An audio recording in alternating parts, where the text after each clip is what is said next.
Good morning, people. TG was here at 3 a.m. throwing banana shit into my chat. Scarlet, bad.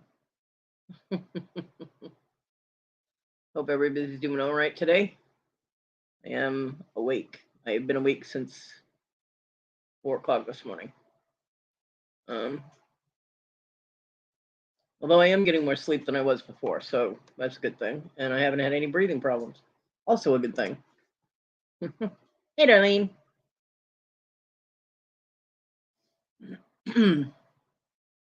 So, although I did hurt my back on Thursday and it's still really twingy, so I'm not real happy about that, but at least I can breathe, so I'm kind of happy and not happy at the same time and conflicted. Yeah, I thought about it, trying to go back to sleep, but every time I laid down, the damn cat came over and started headbutting me. I'm like, ugh. So it wasn't working. I will probably try getting another hour or so of sleep after my live. I got to try and get that laptop up, get my shipping done. My mom wasn't able to help me. She's so paranoid about leaving my grandkids at the house by themselves. I'm like, they're 15 and 17. They're not going to burn the house down. Relax. And she's like, no, I need to get home.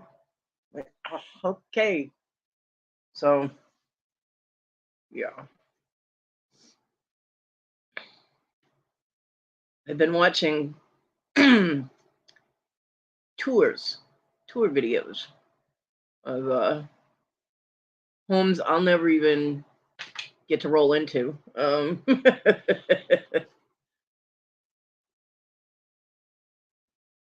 All different mansions from all over the world. They go on these video tours.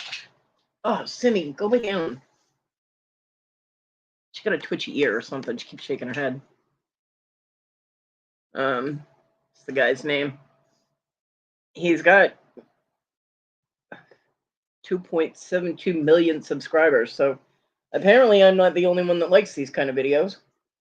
His name is Enes Yilmazer. I don't know. He's originally from Turkey. And so he's got that accent, and it just sounds really classy when he's doing the tour and doing descriptions and stuff. But yeah, my thought was, damn, he's making a lot of money off YouTube. But him and his crew, he's got a crew of like 4 or 5 people. They travel all over the world. Now they do get paid sponsors to do this, because every once in a while, one of his videos will have this paid sponsors ad. I skip through those, where he promotes the sponsor and stuff. Which, good for him getting sponsors, but I don't need to hear that shit. It's like, just show me the expensive crap, stuff that I can only dream about.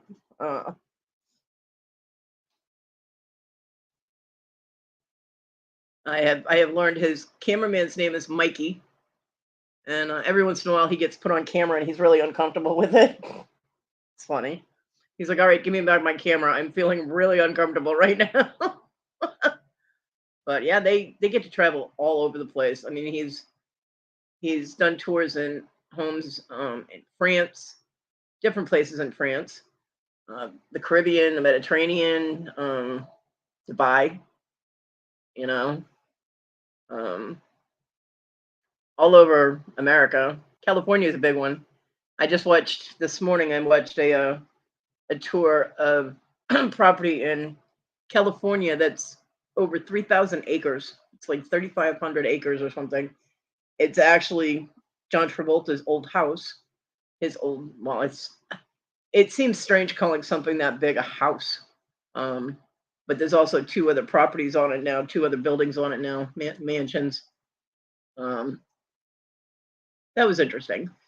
They couldn't Debbie had to go pick up her mom. She's going to be driving all day today. They couldn't actually go in the house that Travolta had lived in. He lived in the original house that was on the property, the original ranch house, but someone lives there now. So, and apparently they didn't want anybody in the house. But it was when he got the ranch when he was doing Staying Alive. He was so he built on a dance studio so that he could practice his dance moves for Staying Alive. So that's pretty cool. And get off my pillow. God, the cat thinks she owns the world. And but the other two newer mansions that they put on the property, they both have ocean views, and they're just absolutely gorgeous. And I mean, this property, they've got cows all over the place on the ranch, just free ranging. They've got the one had horse stables, had like enough for maybe 6 horses, and avocado trees and orange trees and lemon tree. And I'm like, oh my God. It was really cool. But I see things in each of these mansions that I would want in a house if I were going to build a house custom, because dream big if you're going to dream. And but some of these places have things that I'm like, what? I mean, there was one, and I can't remember where they all were. Okay. But there was one that had a wellness and self-care suite, I guess they called it. I know, right?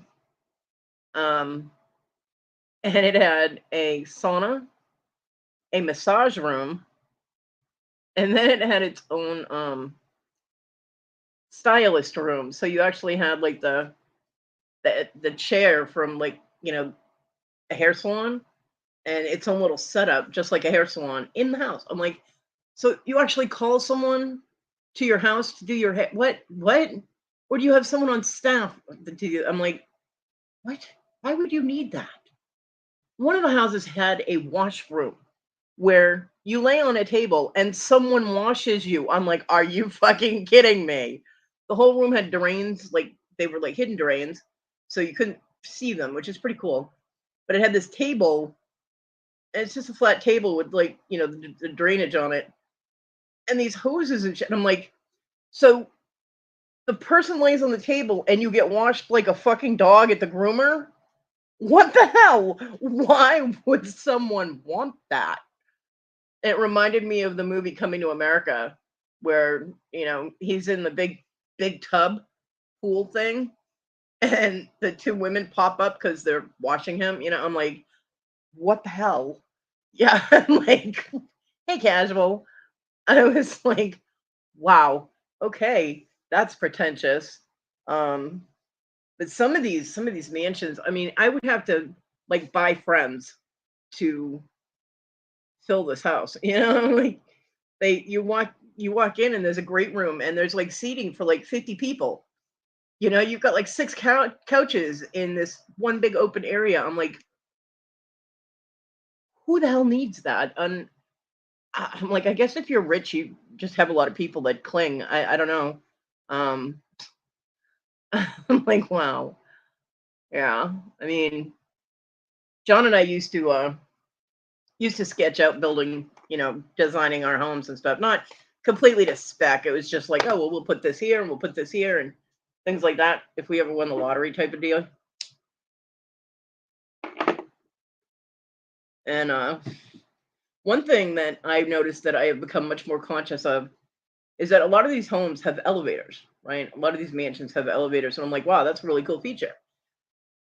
But then they have like steps to go down into a living area, like a seating area, or they have a walk down kitchen, so you have to go down a couple of steps to get into your kitchen, things like that. And I'm like, well, that's not really handicapped accessible, now is it? And before I lost my leg, I would have never even thought of that. You know what I mean? And now I'm looking at these mansions going, for $100 million, my ass better be able to wheel into any place I want to go. You know what I mean? Yeah, if you lose power, you can't use the elevator. Well, all of these homes have generators. I mean, you're paying millions of dollars for a house. It better have an alternative power source, and a lot of them have solar power as well. Um, there was a place in Utah. I forget the name of the town, but it was in Utah. Made me think of Sandy. Um, and it had this whole grid out in an area with enough solar power to run the entire mansion. It was actually complete. Bleh. It could actually be completely self-sufficient. It had its own water source, so it didn't need to be hooked to any kind of water utilities.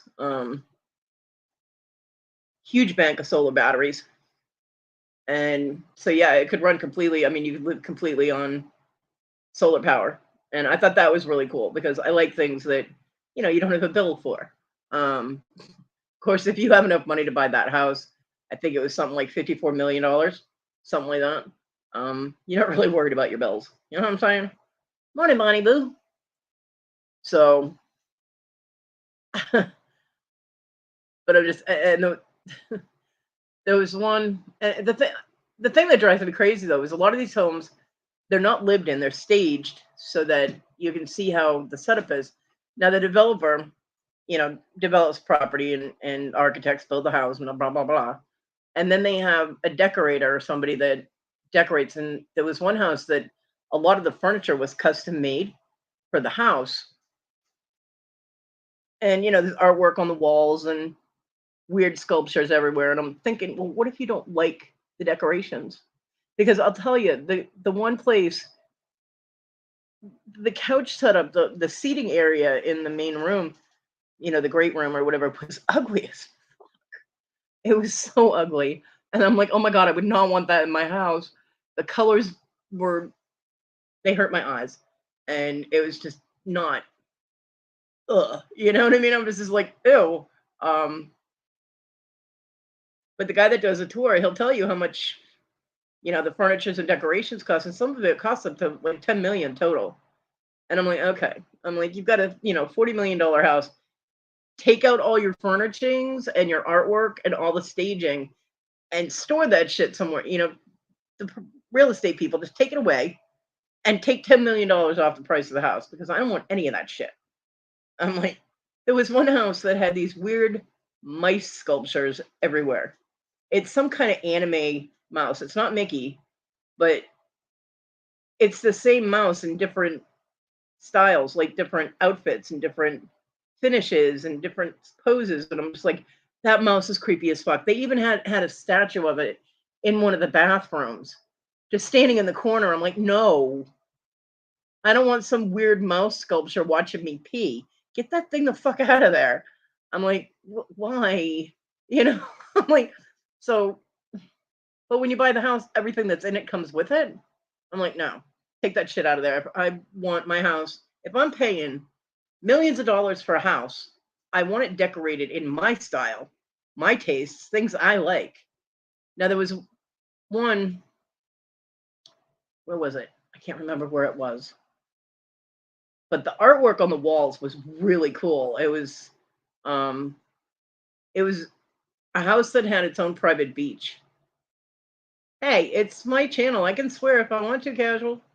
Um and so all of the artwork was mostly ocean or abstracts that were like in blues and greens and some purples and things like that. The artwork was really cool. I'm like, okay, the artwork can stay.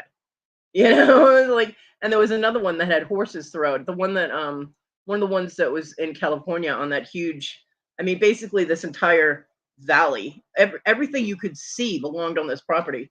And one of the mansions on there had horse artwork, horse art through it. And I love horses, so I was like, okay, that artwork can stay. You know, but yeah, I like looking at places like that. I don't know if I critique it. You know what I mean? I'm like, I read Pen, the whole thing. I'm like, no, no, no. There was a place in what was it? It's an island where there's only 12 homes on this island. It's in the Caribbean. Bruce Willis's house, actually, his former house. Hi, Debbie. Fuckity fuck fuck fuck. Sorry, I'm driving and I can't see any of the chat, but hello, everybody. Hello, Darlene. Hello, Casual. Hello, Bobby. I don't know who else is in there. Said hello. It wasn't Bobby, it was Bonnie, but that's okay. Hi, my devil. It was Bruce Willis's former house, and I was like, holy crap, that is gorgeous. Yes, please travel safe, Dibble. Try and keep it under 100. Just because it's I-95 doesn't mean you go 95. Just saying.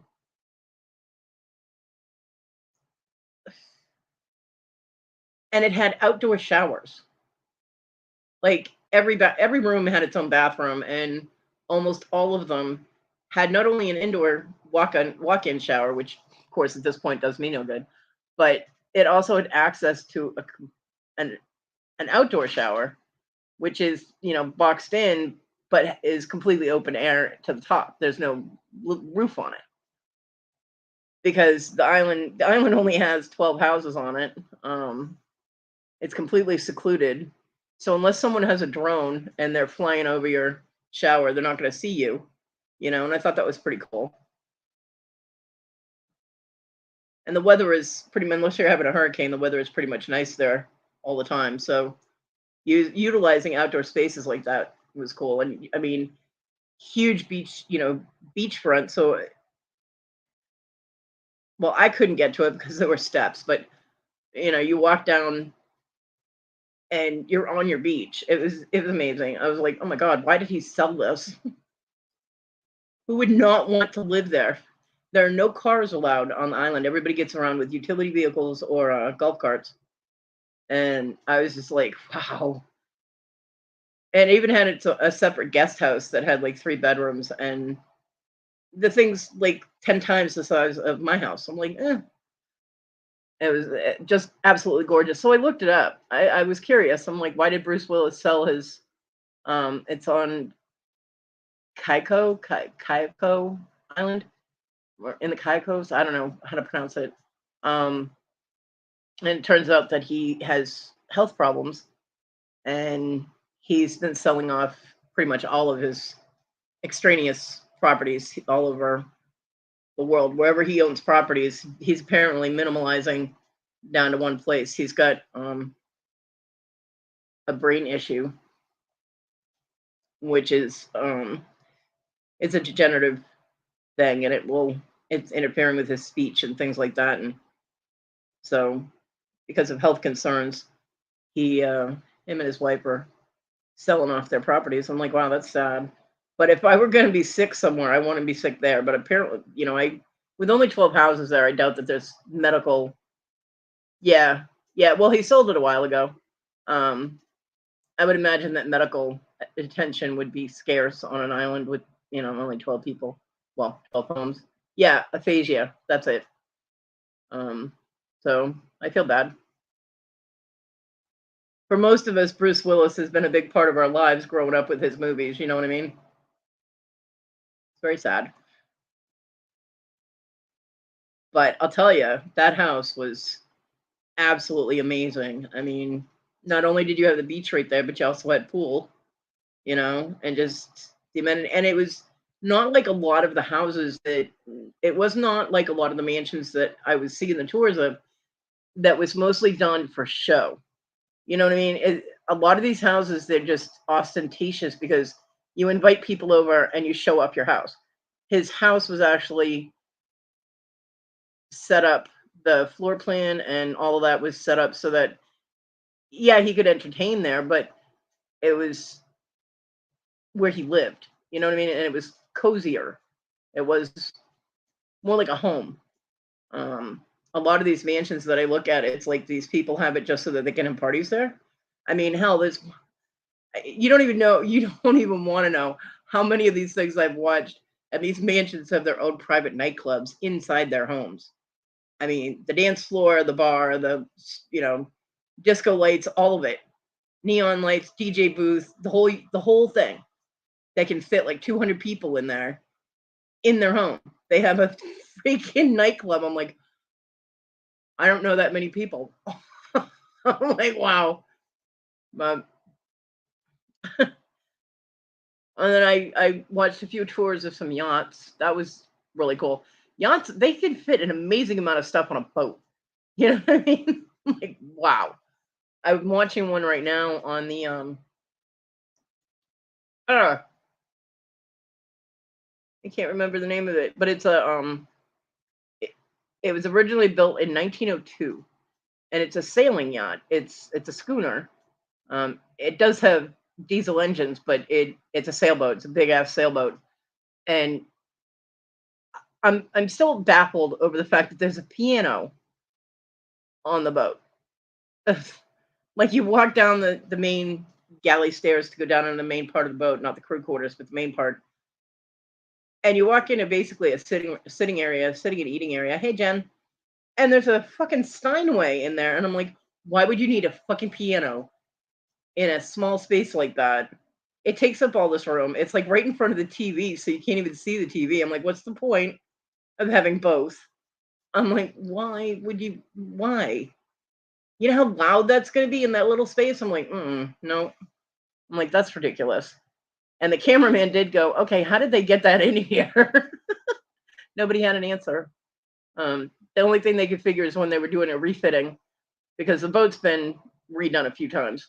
When they were doing a refitting, they took the top casing right above the room and took that off and brought it in piece by piece or craned it in or something. I'm like, I don't know why you would want a piano. I mean, on a yacht, yeah, yachts are like floating mansions. The spaces are huge.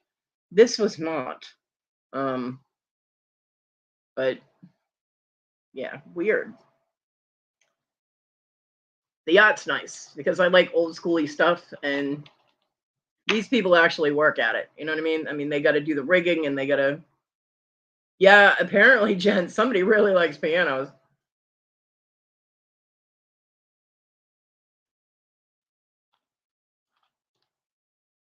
Uh, I was watching one with a really nice yacht. It was huge. It had its own pool. Like, there's a pool on the yacht. Wow. Had a pool and a hot tub. Hey, Jennifer. No, I was watching I'm watching tour videos of really expensive shit that I'll never get to see in person. I figure, hey, if you're gonna sit here and be bored and dream, you might as well dream all the way, right? So I've been watching tour videos of mansions and yachts and things like that. But this boat, um, massive. And you can rent it. It's not for sale, but you can rent this yacht for $100,000 a week. I'm like, are you fucking kidding me? What? I'm like, wow, 100 grand a week to rent a big boat. Now it does have a lot of amenities. It has a lot of, I mean, it's got crew that take care of everything. It's got a private chef and it's got wait staff and, you know, they bring you your coffee on a little silver tray. Um, and they tour when you rent it. You don't get to go where you want to go, which for 100 grand for the week, damn boat better go where I tell it to go. But it is a specified rental. You have to fly. Yeah, that's a bargain. You have to fly to, I believe it was Monaco. Is it Monaco? I can't remember. And you leave from there and you tour around all these islands and things. And there's one place that was really cool. And I want to go there. I don't know how the hell I'd ever go there. I don't know how I'd get there. But I want to go there. Maybe I'll astral project there or something. It's about the only way to be able to get there. But it's the island of pigs. And there are these pigs. They're not boar. They're not wild boar or anything. They're actually just pigs. And they swim in the ocean. And you can go up on like the smaller little speedboat type of things, which the yacht came with one. and you can feed the pigs. They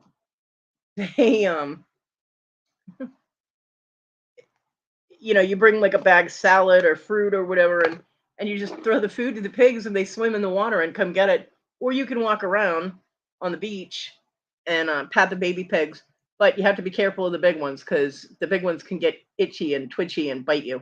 The tour guy, Inez, he got bit on the thigh. He's like, so I got a I got a souvenir from the Bahamas or the wherever. He's like, I got bit on the butt by a pig. He wasn't bleeding; it was just red. But it was really cool. They were patting all the little baby pigs and stuff. It was really cool. Yep, swimming pigs. Something you don't see every day. So it's just really cool to see different places. They're actually building, and I don't know how long they've been doing it, but they're in Dubai. They are building an area into. They're literally building islands in the ocean off the coast of Dubai, and it's called the World Islands. Yeah, yep. You got to be careful. Hey, Jabby. Pigs can be kind of mean, and especially if they want the food that you've got because they expect it.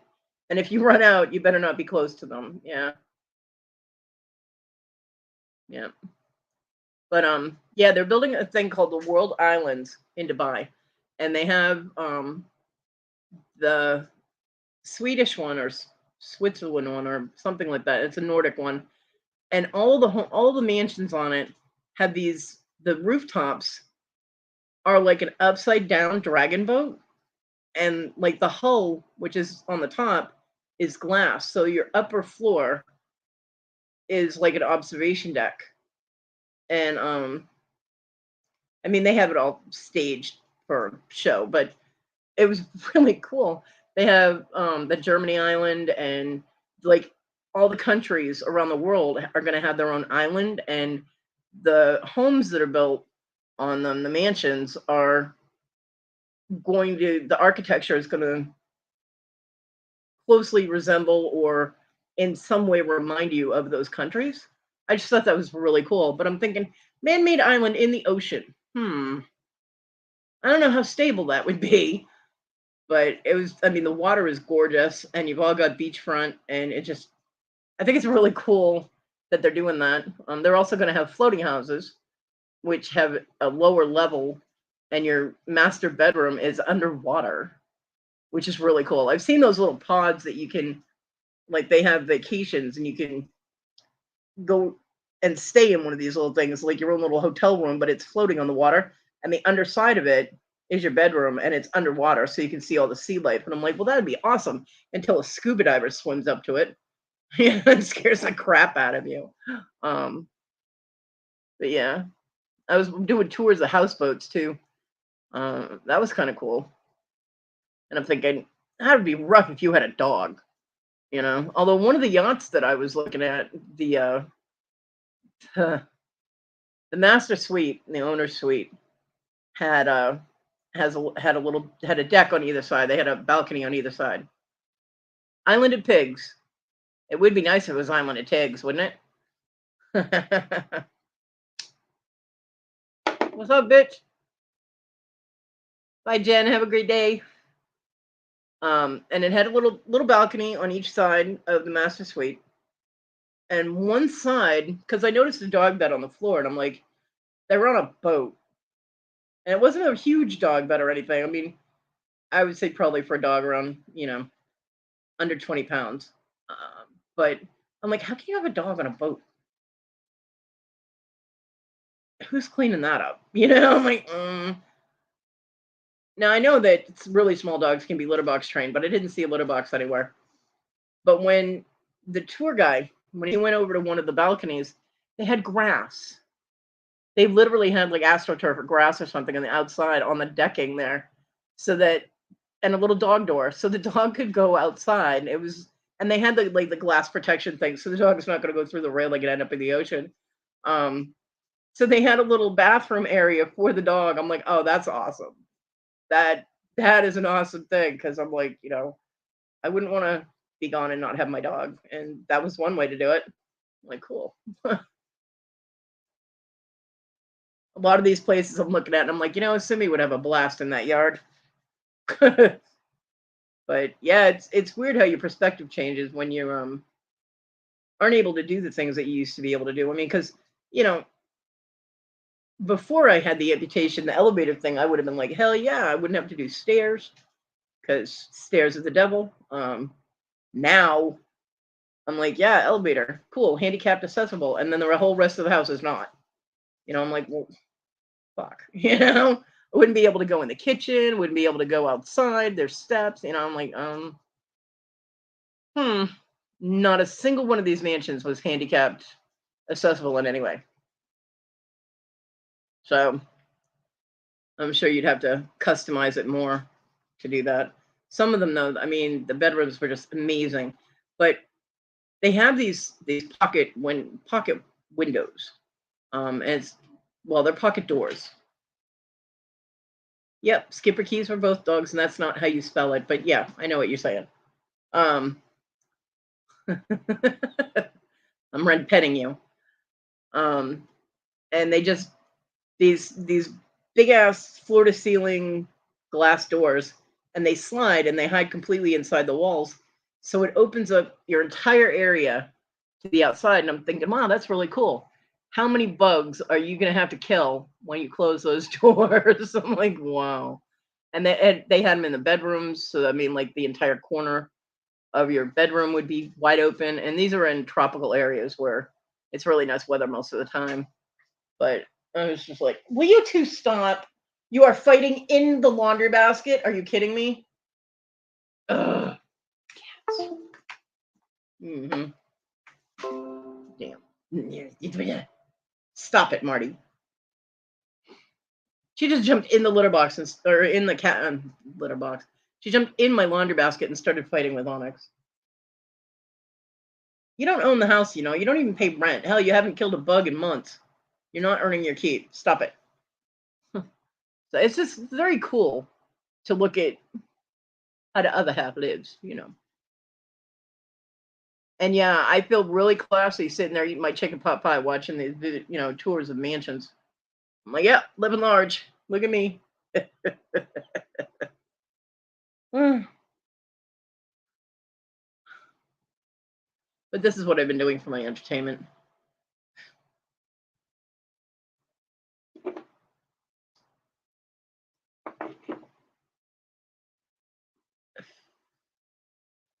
When I wake up at 2, 3 o'clock in the morning, and I'm like, nobody's live. I got nothing to do.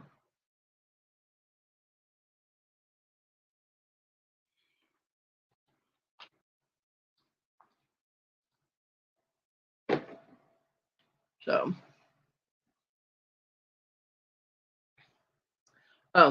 so I need everybody's opinion. You know how Wes does the thing for him and Rhonda to support your mod? He puts that in the chats with him and Rhonda's email. You think I should do that when I'm moderating? It's like, if you want to show appreciation to your mod, please feed the bear,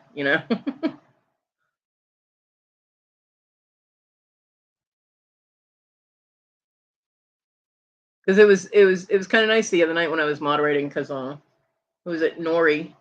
Nori actually bought me 2 cherished teddy figures. That was so sweet. I love cherished teddies.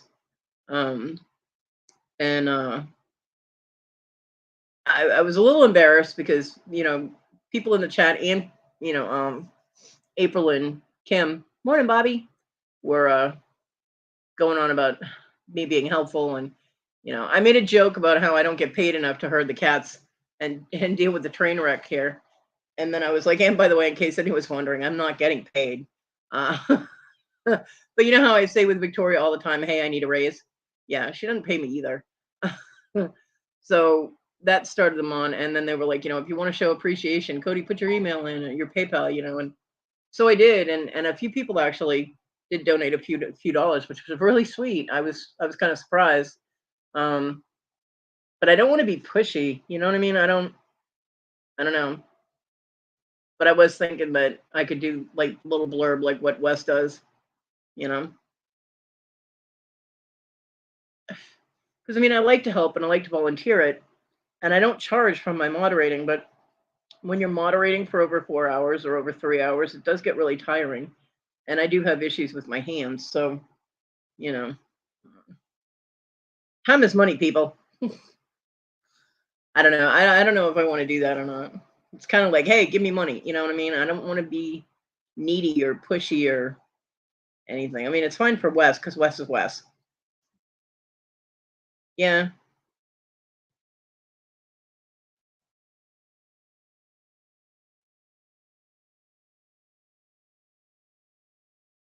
And I mean, I would make it humorous, like how they put out signs in picnic areas and camping areas that say, "Please don't feed the bears."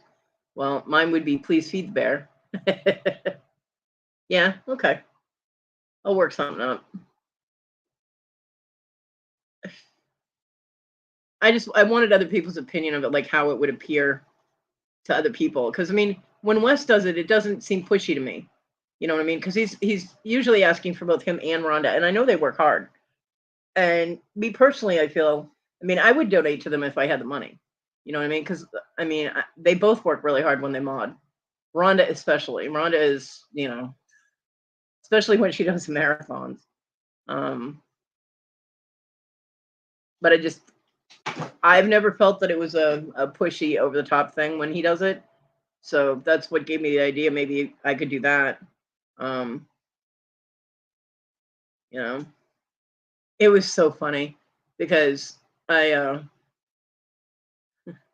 I had to well, not step away, but I had to not be at my keyboard for a few minutes, and the chaos that ensued during the auction while I was not at my keyboard was hilarious. And I came back and I'm like, "You guys are a fucking mess. What are you doing?" And they're like, "Oh, Cody's back to rescue us." It was so funny because playing around is fine. I have no problem with joking around. Um, but it gets to a point you got to rein it in, And if I'm not there, or a mod is not there to be like, okay, are we selling something or are we having story time? They just go on and they interact with the chat, which is good. And they joke around. I mean, it's a lot of the same people every auction, so you get to know people's personalities and things like that. And Kim is so funny, but Kim will just talk and she'll forget that she's supposed to be selling things. I'm like, "Kim, are you gonna sell some shit or what?" She's like, "Oh yeah, here." So, but it was so funny because they lost complete control of everything when I stepped away. And I'm not saying that I'm the one that holds their auction together in any way, shape, or form, because I've only been moderating for a little while for them, and I had a week when I wasn't feeling good that I couldn't do it. But I just thought it was funny because I could hear everything that was going on, and I'm just like, oh, you know. So that was funny. Papa J, where have you been? Are you okay? And good morning.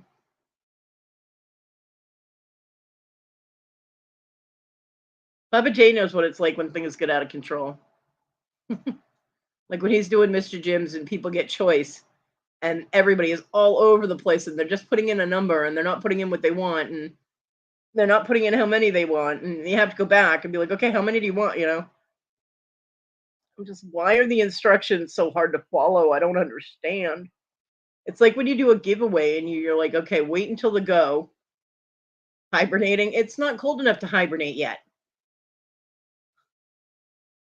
Your health okay? I mean, are you doing all right? Um, when you have a giveaway and someone's gonna, pick a number or something, and they tell everybody to pick a number in chat, but wait for the go. Wait for somebody to put go in the chat, and all of a sudden everybody starts putting numbers in. I'm like, you're all adults. Why is it so difficult to follow instructions? I don't get it. I completely don't understand that. Yeah, it's weird. But when you're doing something that's for choice and you have multiple choices, like when Mr. Jim puts out like 6 different stones, And he's like, okay, let me know which one you want, how many of that you want, da da da. And people are like, they just put in the price.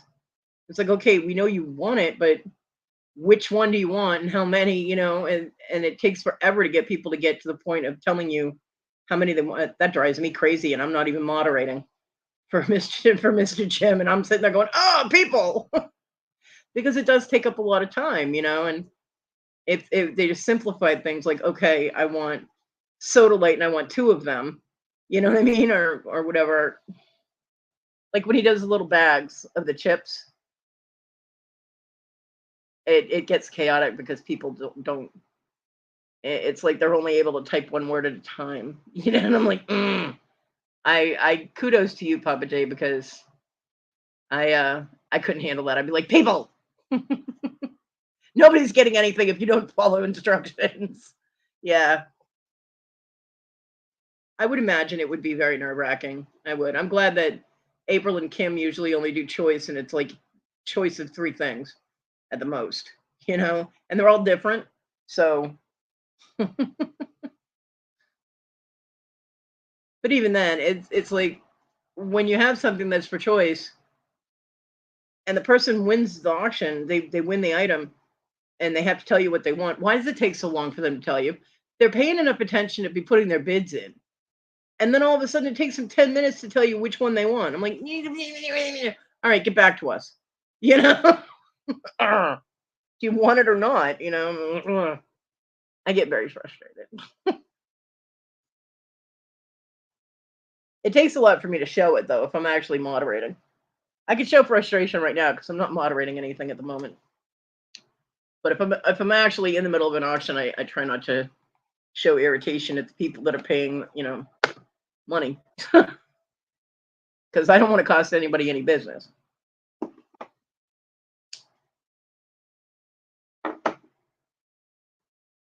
But it's like, okay, they won the item. They put thank you in the chat because people are like, oh, congratulations. And they're like, thank you. If they can type thank you into the chat, they can type which one they want. But no, 5 minutes later, we still don't know. Did your brain go to sleep? What are you doing?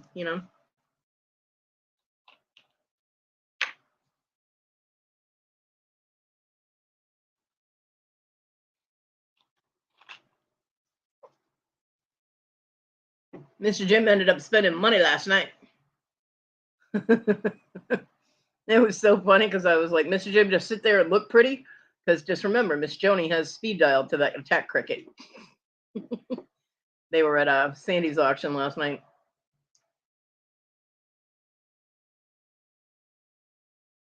He bought a super cool bear claw pendant. I showed up as she was showing a bear, the face of the bear with two pieces of turquoise on it, cuff bracelet. And I'm like, why do I have such horrible timing? Because, bears. And then the very next piece was bear claw with turquoise and coral. And I'm like, ugh. And I love Sandy's pieces, and she's so talented, and I can't afford any of it. So Miss Joni was like, Kodi, I might need some of your potato chips. And I'm like, oh, crap, I didn't get any this week. I'm regretting that decision.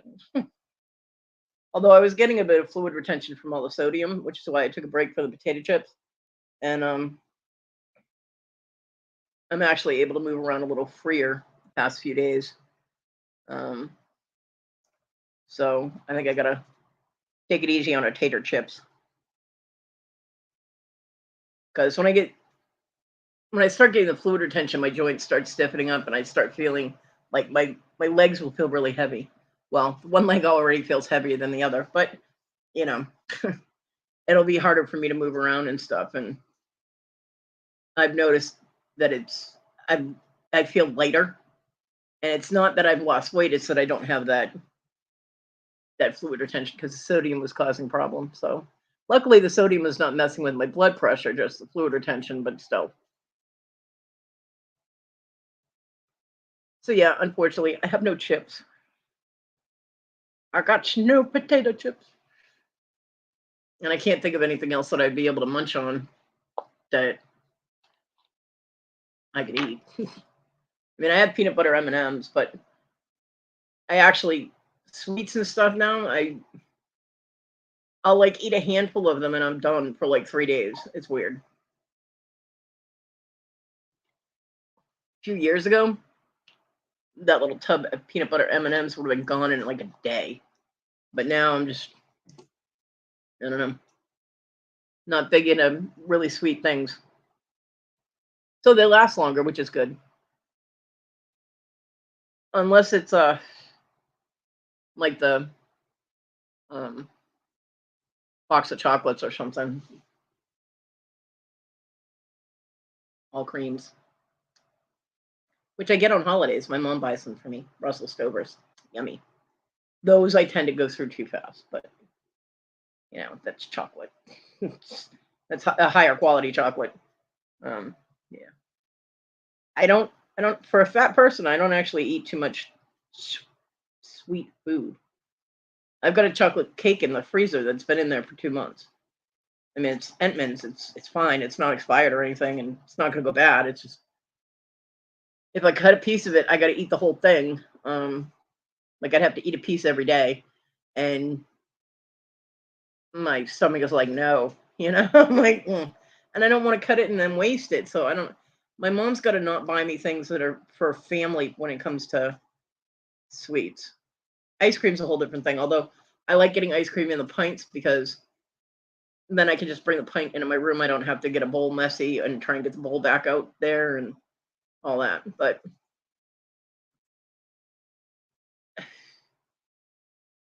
I appreciated her thinking of me and getting me something, a treat. But now all she does, she opens my freezer every time she comes over here, even if she's not putting anything in it. She opens my freezer and she's like, "You haven't eaten your cake yet." I'm like, "I'm one person, Mom. My son's not here. If my son were here, I could have a piece of cake and the whole rest of the cake would be gone by the next day. Um, so there would be no waste. But yeah, he's not here. So, and I don't want to like eat a piece of cake and then have the rest of it go bad. And they say you can cut off a piece and thaw out one piece. You ever tried eating the rest of the cake after that? Because the edges get all nasty from where you cut it. I'm like, no. So I don't know. I don't. What I'm gonna have to do is like eat a piece of it the day before my mom comes, and then give her the rest of it to take home to the kids. That way, it won't go to waste.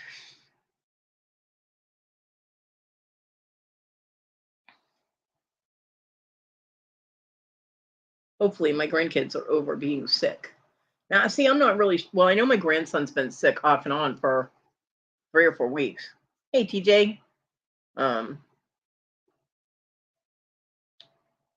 Now my granddaughter has gotten sent home from school a couple of times. Um, but I think that she just is like, well, James is getting out of school. I want to get out too. You know what I mean? I think that's a I want a day off type of thing. But my grandson, he's been thrown up at home when he comes home. So I'm like, can't they figure out what's wrong with the kid? I mean, 3 weeks, 3 or 4 weeks off and on. He'll run a temperature and he'll be throwing up, and then like the next day he's fine. I'm like, there's something going on because that's not normal. And it's not like he can force himself to get a fever. I mean, you can make yourself throw up, but my granddaughter, she'll get sent home from school for throwing up, but she comes home and she doesn't throw up. So I think Sadie is being tricksy little hobbit. Um, but my mom will not leave them alone in the house. I don't know. I was staying alone at home when I was like 12, 11 and 12 because we'd have half day of schools, and my parents would be working. So I'd be home for half a day by myself. And the house never burned down and I never made a mess, and she all paranoid about the kids being home. Although my grandson did about 3 weeks ago, did finally get to leave the house after my mom left. My mom had a doctor appointment, and Sadie had already gone up to the bus to wait, and my mom was like, "Okay, I have to go, and you have to leave in like 10 minutes, so make sure you lock the door behind you." She's like, "So I hope you did." I'm like, He goes out through the garage. Morning, my giggle girl. He goes out through the garage and then, closes the garage door as he's leaving. So even if he didn't lock the door behind him, nobody can get in. I'm like, Mom is funny. Although she got mad at me when she was here and told me I was mad at her. And I'm like, what? I'm like, please don't tell me what my emotions are. I think I'm more aware of my emotions than you are, apparently. Good. Take a break, Kathy. But when she was here, I was having a problem breathing. And if you can't get air in your lungs, you can't talk that loud. And my mom has hearing problems, so communication was not good. And I was trying to get her to help me pull the bed back to where it had been a little bit, because when I've fallen the past, few times and landed on the bed, it kind of shifted the bed more towards my wall. And that's made it difficult for me to pull my table with my laptop up to the bed, because I didn't have the space to pull the little legs underneath the bed. So I needed to pull the bed back a couple of inches. So my mom had been going out of my room, and I was like, wait, I need your help. And she's like, what? And she's holding my door open. You can't do that because the cat will bolt. Marty, she did it to me last night. Damn cat. And I was like, can you close my door? And she starts going out of the room to close it. I'm like, wait, I need your help. Can you come here? And she's like, I don't want to come there. And I'm like, wow. I'm like, I need your help. She goes, well, with what? I was like, I need to move the bed. She goes, where are you moving it to? I'm like, now, mind you, there was no space to move it to anywhere. I just needed it pulled back into the room a little bit. I'm like, and she wasn't helping me communicate by coming closer, and she couldn't hear me, and it was frustrating. And I was just like, ugh. And I made the sound because I was frustrated that I couldn't verbalize to her. And she just was like, well, and hey, Melissa. So I just grabbed the bottom of the bed. I'm sitting in the wheelchair. I grabbed the bottom of the bed frame and just pulled really hard. I moved it about 4 inches and hurt my back. And I'm like hunched over crying, and she just walked out of the room. And I'm like, uh-huh. So then I managed to get out of the room. And she's like, yeah, I'm like, so you're mad at me now? I just hurt myself. She goes, why don't I? And she's like yelling at me, and she's like, well, you're mad at me, and I'm sorry I can't hear. And I'm like, who said I was mad at you? She goes, well, you are. And I'm like, do not tell me how I'm feeling. I hate it when people do that. I'm like, she's like, because you're always like, because I can't hear you. I was like, first of all, I don't do that. Desiree does it. Don't put that on me, because Desiree does do that. My mom's constantly complaining about it. Second, I made the sound because you couldn't hear me, because I couldn't speak loud enough. It was frustrated with my self sound. So stop being so paranoid that it was about you. And I was like, I needed to move the bed out. That's all I needed. And you wouldn't come close so that I could tell you. So now I've hurt myself. And she flipped out and was like, I'm tired of coming over here and doing things. And she made me feel like complete shit. And like I was a huge burden on her. So yeah, that helped my depression a lot. So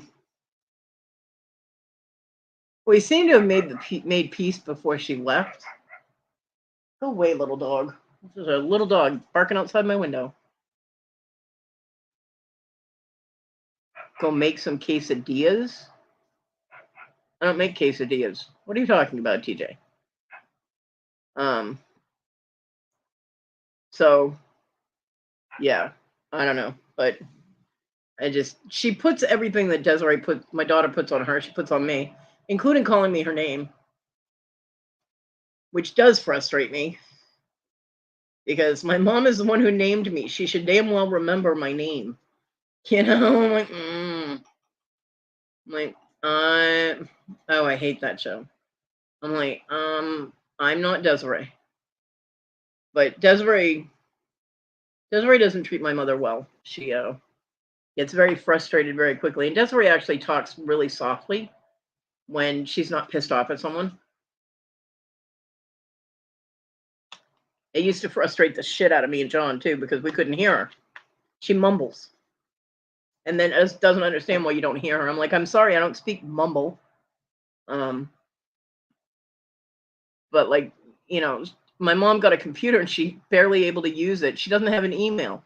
I'm like, what do you mean you don't have an email? If you have an internet provider, then you have an email. Why didn't Desiree assign you one or tell you how to get into it? She doesn't have time to help me. And that's the one thing I can't help her with because I don't have the password. So even if my mom brought the laptop over here, I still can't set her up with an email without having that email from the provider. And I don't know who provides their email, but I know like we have Spectrum, and I actually don't have a Spectrum email because I already had an email when we got it. But you get so many emails for family and stuff when you sign up for your internet. So one of those slots should be my mom's, and then she could pick like Yahoo or Gmail or whatever to get an email. And Desiree hasn't. I mean, my mom got the damn laptop for Mother's Day, and Desiree hasn't had any time to help her set that up. And and she'll get frustrated because Desiree will run down things all technical and shit. My mom doesn't know anything about the internet. Nothing about the internet. She doesn't know how it works. She doesn't know how to work it. She has learned how to do some searches on it. But she's like, well, I went on the internet. I'm like, yeah. And I did a search, but I don't know how to work Google. And I'm like, well, if you did a search, then you're using Google. What? So yeah, my mom, she's not computer literate in any way, shape, or form. She's not even in the same country. And Desiree will try and run things down like really technical and then get frustrated when my mother doesn't understand it because she doesn't understand the terms.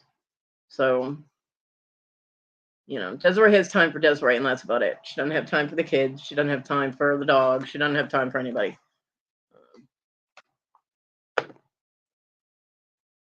Although, interestingly enough,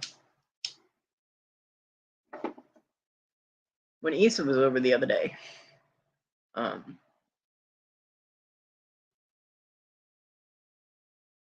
said something about Desiree not spending too much time with the kids. And she goes, yeah, every time I see her, she's with other people. And I'm thinking, what?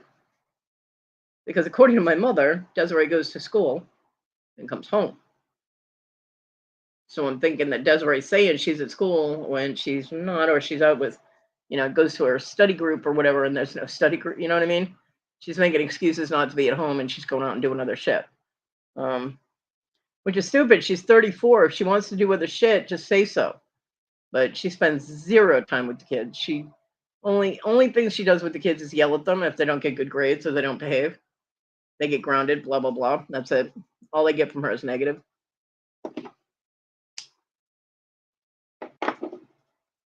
But she's doing good in her classes. Yay.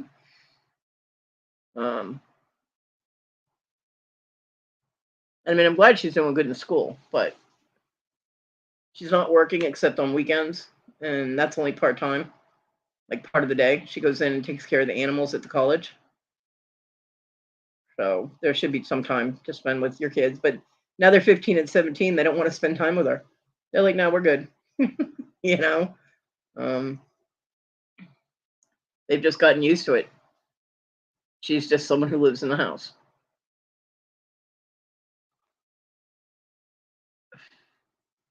Like a big pouty roommate who keeps bringing home stray cats.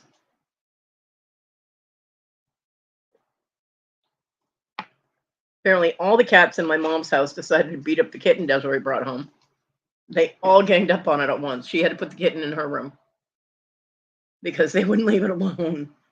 I'm like, kitten's been in the house for a good 3 weeks now, 3 or 4 weeks. Desiree found it on the side of the road and it got hit by a car. So she took it to the college. Oh, yay, Darlene. And so they healed it all up at the college, the tech class and all that. And they didn't have room to keep it there. So Desiree brought it home. I'm like, have you people ever heard of a shelter? What? Why do you keep bringing animals home? My mom is now running a zoo. I'm like, what? And it's funny because my mom now has 5 or 6 cats in the house, and about I don't know, a few weeks before Desiree found the kitten on the side of the road, one of the cats in my mom's house had to be put down, had to be put to sleep. She had a lot of medical problems and started having seizures and things, so they had to put her to sleep. And my mom's like, "No more cats. This is it. The ones that are in the house are the only ones that are going to be here." Yeah, 3 weeks later, she's got another kitten in the house. I'm like, "How'd that work for you?" Like, yet I had to run away from home to get a dog when I was a teenager. Literally, had to run away from home to get them to keep their word. Because my dad had told me when we got back from vacation, then we'd go get a dog for me. I was 13, 14. And we got back from vacation and I'm waiting and I'm waiting and I'm waiting. And like 2 weeks later, I'm like, when are we gonna go get the dog? He's like, I'm not getting you a damn dog. I'm like, you said you were gonna get me a dog. You promised that I'd be able to get a dog. And he's like, well, I'm not getting one. And he like walked away. And I'm like, what motherfucker? Like, what the hell? I was pissed. I wrote them a nice long note saying that I was very disappointed in both of them, that they didn't keep their word, and that breaking a promise to your kid was a really crappy thing to do. And yeah, ran away from home. It was gone overnight. It was not comfortable. I was not having a good time. And I went home, and a couple of days later, we went and got a dog. Keep your word, people. So that's when I got my Cocker Spaniel. She was a really good dog. My dad killed that dog. He had her put to sleep because he was mad at me. Yeah. Had my mom's cat put to sleep too at the same time. And there was nothing wrong with the dog or the cat. My dad was a swell guy. So special. It's hard to believe he was Canadian. Oy.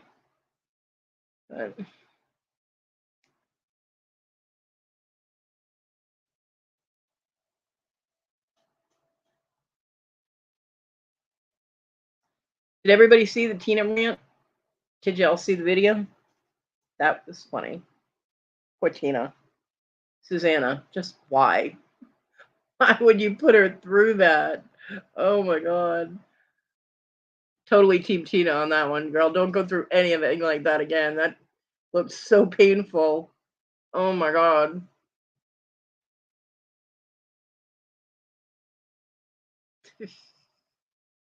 I felt so bad for Tina. I did. Scrubby in my eye. That fucking hurt. And Susanna going, it doesn't hurt.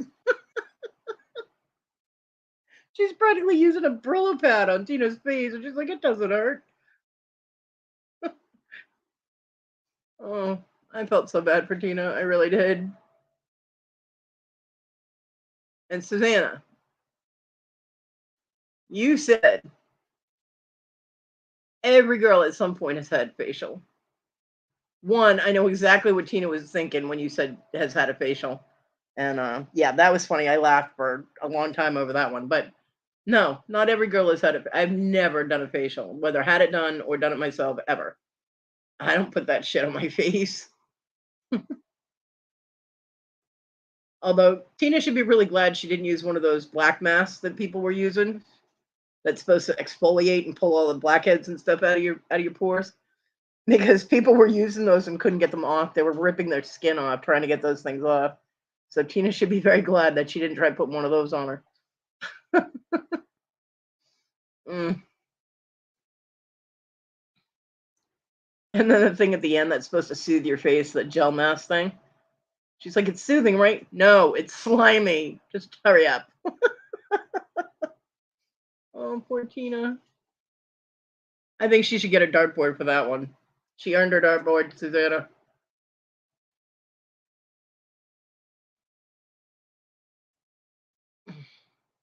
Redheads have very sensitive skin. You can't use a scrubby thing on them. Oh, my face hurt just watching that. It did. I was like, oh. The things that Tina goes through, I'm telling you. You know she loves Susanna to go through all that shit. Oh,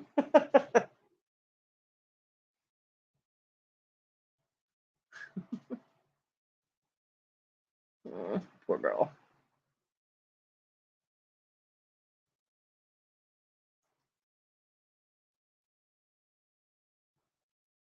What are you looking at me like I owe you money for? Go to sleep. Dog's staring at me. I've got one cat back to sleep in the laundry basket. Dog's on my pillow. Where the hell's the evil one? Oh, she's in the box. I woke up. I finally fell asleep the other day, yesterday. It was Thursday. I got 2 hours sleep straight and I was wired for sound because I hadn't slept in a week for more than 30 minutes at a time. So 2 hours of sleep all in a row for me was like someone else getting 6 to 8 hours of sleep. And yesterday, all that lack of sleep caught up with me. I slept off and on all day. But at one point, I woke up because the dog landed on me, like bumped into me, and she never touches me when I sleep. So I'm like, whoa, what the hell? The cat had caused an avalanche with an empty box that landed on the bed, and it freaked the dog out.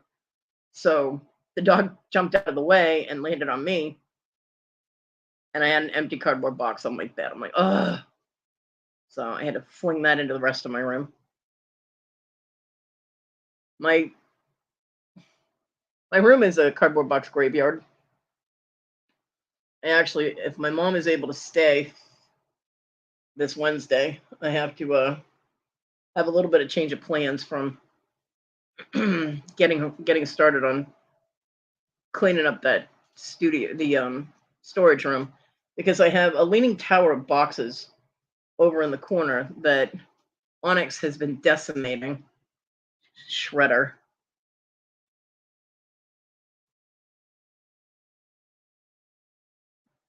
You lit a candle for my grandson not going in a cold story, but he's 6.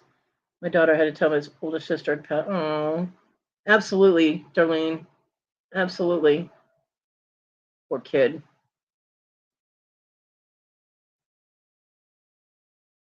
That's so sad.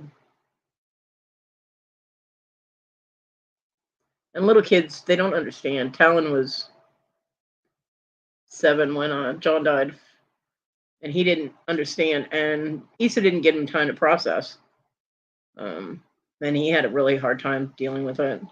She finally had to take him to a counselor. I had told her to take him to a counselor in the first place, and she was too busy trying to get laid and get a man in her life to pay attention. But when he started acting out, I was like, look, you need to take him to a counselor. He needs to be able to process. He's doing a lot better now. Every once in a while, he'll, if I'm able to talk to him or whatever, because I remind him of his daddy because, we all lived in the same house and he knew that me and his daddy were best friends.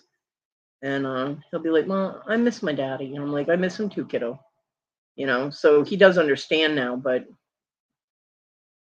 for a while he was not doing well with it at all. I hope that your grandson's able to process it, and if not, if he starts having unusual behavior issues. Oh, he sounds like a very mature 6-year-old.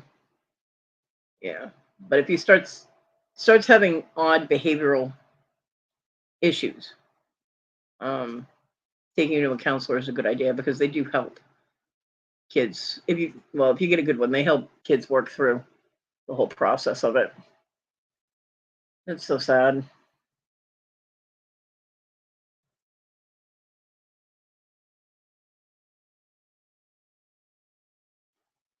Yeah, Issa keeps trying to get Talon and my grandkids together, and Desiree just doesn't have time for that. My mom's too old to deal with Talon in the house because he's not as hyper as he used to be because he's getting older. He's going to be 9, but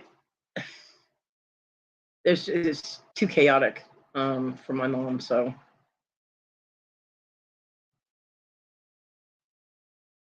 I was happy to see him though. He looks so. I wish I had gotten a picture of him in his football uniform. He looks so cute, like a little tiny mini football player. It's so adorable. Although hugging him was painful because he had the pads on. Kept me from squishing him though, so I'm sure he was glad. But I let him give Simi her food. Um, and he like poured half of it in her bowl and then stood there. I'm like, well, give her the rest of it. Oh, that's hard. I'm sorry, Darlene.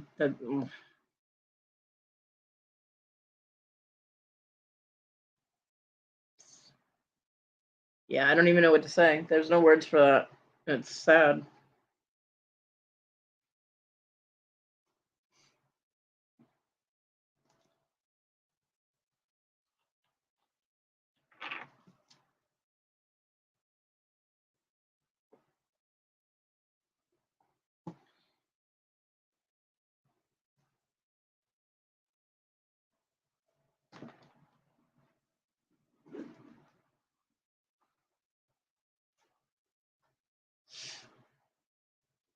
Oh, I would imagine. Yeah.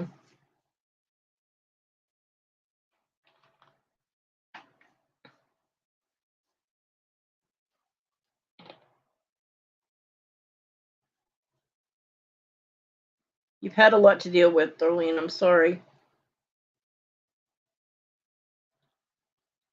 Always seems like it's one thing on top of another, doesn't it?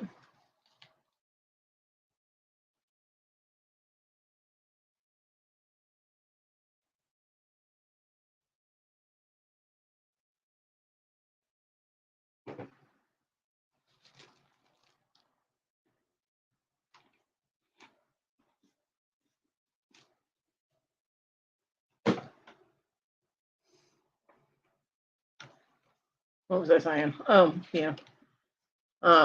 So Onyx has shredded the bottom two boxes, which are collapsing now because they don't have corners on them. She actually pulled something out, and oh crap! It turns out it's a Christmas ornament that a friend of mine made. So she was playing with that, and she's got it all destroyed. It was a cross stitch Christmas ornament. Yeah, it's dead now. But if that collapses, it's right next to my door. I will not be able to get out of my room. So when my mom comes over, I'm gonna have to have because it's got two boxes and then a tote, a smaller tote, and a laundry basket on it. No, it's not a problem. And the bottom two boxes are literally collapsing on themselves. The only thing holding them up is the stuff inside of them. So I don't know what's in the totes. So I don't know if that'll break, but if those things fall over, I will not be able to get out of my room. So we're gonna have to move the totes. Hopefully they're not heavy, and grab a box and or two and go through them, and then put those in the storage room. We'll clear up that corner, which doesn't do me a lot of good for space, but it will give us a little bit of room to shift things around, to start going through things, to move them out of here. Um, I'm just every time she starts clawing at those boxes, I'm waiting for the whole thing to topple, you know, and that would be disastrous. Because I don't know what's in those boxes, but I'm sure a lot of it is small stuff, and I won't be able to pick it up being in the wheelchair. So, yeah. As it is, in order to pick up that Christmas ornament thing, I'm going to have to get the grabber over there and get in the house. But I might find more stuff to sell. You never know. I got to make some stuff for the marathon. I got to go through other things and see what else I got, because I did get accepted in the marathon. I'm going to be one of the sellers. Woohoo! I'm all excited. I don't know if my camera will work correctly or not. Hopefully, it won't give me any problems. If it does, I'm gonna just have to use the laptop camera and hope people can trust me when I say it's pretty, you know. Uh, but I'm gonna make some pendants, do some metal stamping, and maybe make a few more rings. Thank you. I had accidentally left the power strip thing on my studio table, my craft table. I had left it turned on because there's like a button to shut it off.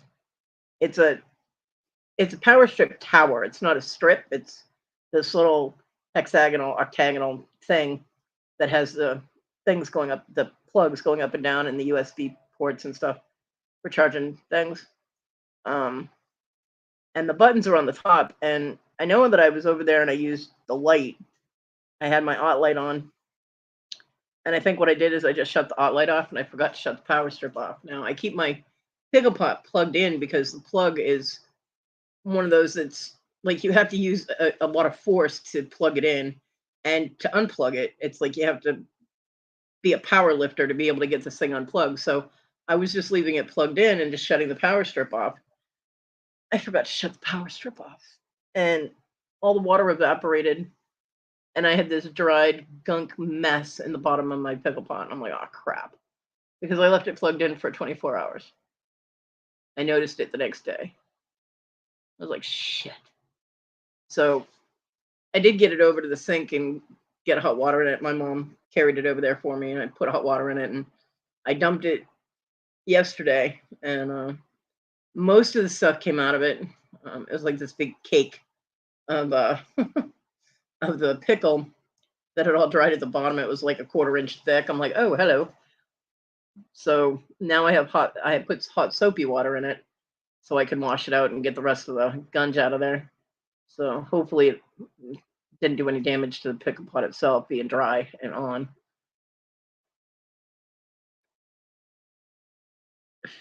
Because there's no way I can do soldering and not have that pickle pot to take the fire scale off. I cannot, with my hands the way they are. There's no way for me to get that fire scale off by hand. I need to be able to pickle it. Um, yeah, so make a few small things, and got to go through some more stuff and all that costume jewelry that I have, the 2 boxes of it. Get through that and see what I can get that people might want to have enough for the marathon. I need to do a sale in the next couple of days, actually, because I have an electric bill that's due, and I don't have the $125 for it. So I am going to try and get my laptop out. I think if I use the crossbody bag that I have, I think my laptop will fit in that. So if I put it in that and then just drape it around my neck, I won't be having to hold. I can still use the wheelchair with both hands, and I should be able to get it out there. I'm hoping that will work because I have orders that need to go out, and my mom bailing on me makes it difficult. I'm kind of not in control of that, but I'm going to try and do that today, and then I'd be able to get packages out on Monday. So I feel so bad when I don't get people's stuff out on time. It's like crap, because I don't want to be that person that takes 6 months to get your shit to you. And yeah, I feel guilty when I can't get things done that I should be able to do. So I do have a 72-inch TV that I'll be selling. Lisa gave me that big ass space TV at John's, and so I asked my neighbor Donnie if he knows anybody that's looking for one. Christmas is coming up. Someone might want to treat themselves. I did look up LG flat screen TVs at like Walmart and stuff, and they're like $600. So I figure if I put a $400 price tag on it, then someone's gonna chip me down to. I know, Jennifer, but I still feel bad. I feel bad whenever there's something I should be able to do that I can't get done. It, even if it's just getting the dishes done and my hands hurt too bad that day, I feel like useless. Like I should be able to do this. But yeah, I figure somebody will nickel me down maybe $50, so to get $350 for it. Issa thinks I should be able to get $2,000 for it. I'm like, honey, you got it from Aaron's. That's why you paid $2,000 for a damn $500, $600 TV. You can't get that much for it. But she did tell me that I could have the TV and sell it. Um, so I've got feelers out for that. I asked my son if he knew anybody. He was like, "Yeah, me. If you can wait 2 months." I'm like, "Well, I can't. Whoever has $400 first gets the TV." He can't help out his mother like he said he was gonna, but he can buy a $400 TV. Really? And he's got a PS5.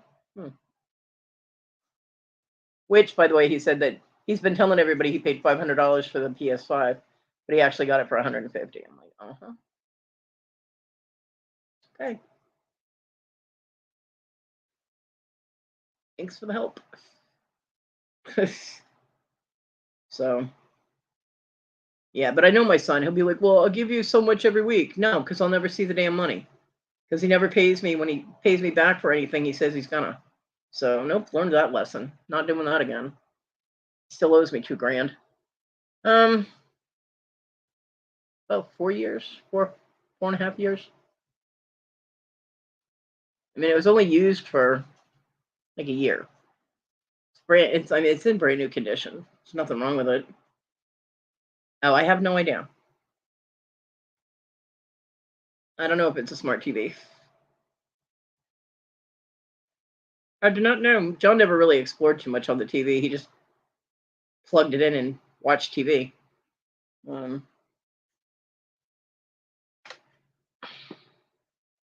mean, I'm sure I can look up the model number and stuff, and it'll tell me.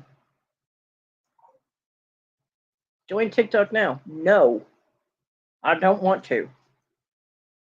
It's the last thing I freaking need is TikTok. Yeah, I took a picture of the back of it, little serial number and all that fun stuff. It's got a date on the back of it, April 2017. So 5 years old.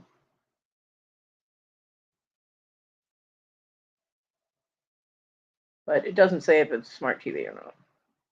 It says energy verified.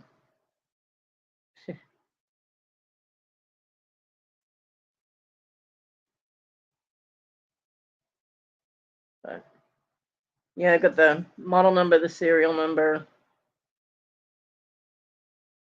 Oh, April 2017 is when it was manufactured. So yeah, I mean I can look it up.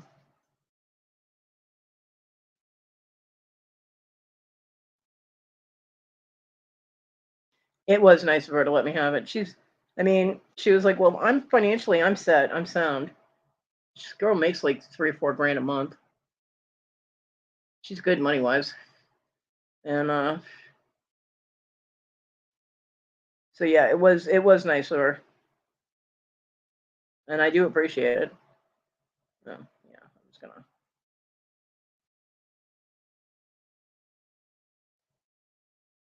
Hey, Melissa, or did I already say hi to you? I don't remember. I lose track of things. But hi again.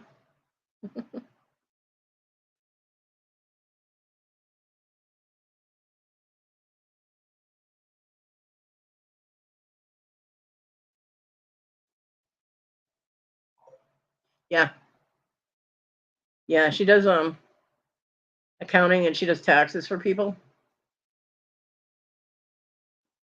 And our accounting clients are pretty rich. So, yep, she's doing really well. And I mean, good for her, considering she couldn't get past the college class for accounting.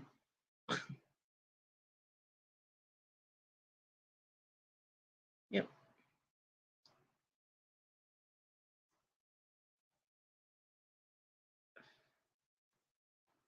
I'm not sure. I forgot to ask her if she's still doing DoorDash. She was a Dasher for a while. So I don't know if she's still doing that. It was an excuse for her to get out of the house and have money that her old man didn't know about.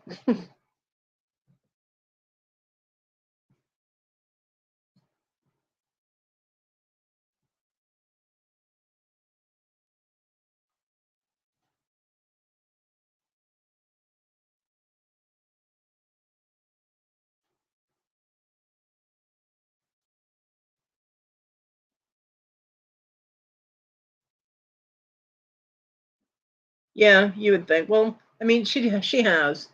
When the water bill was real high, she helped me with that.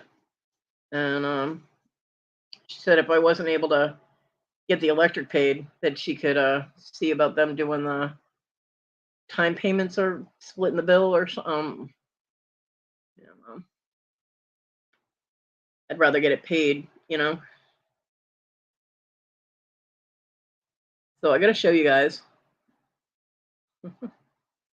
My mom tried to steal this on me.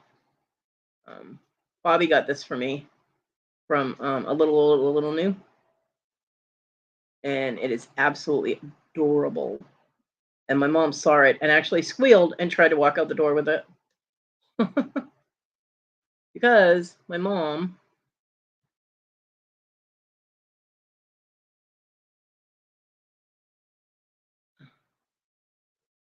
loves gnomes.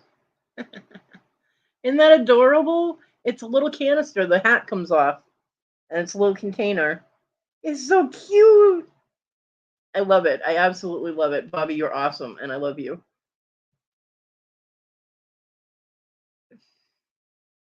It's a little Halloween witch gnome. So cute. But yeah, my mom picked him up and tried to walk out the door with him. I love him.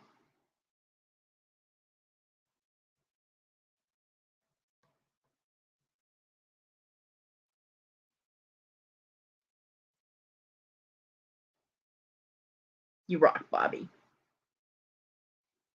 And every time I go through my studio now, I smile when I see him.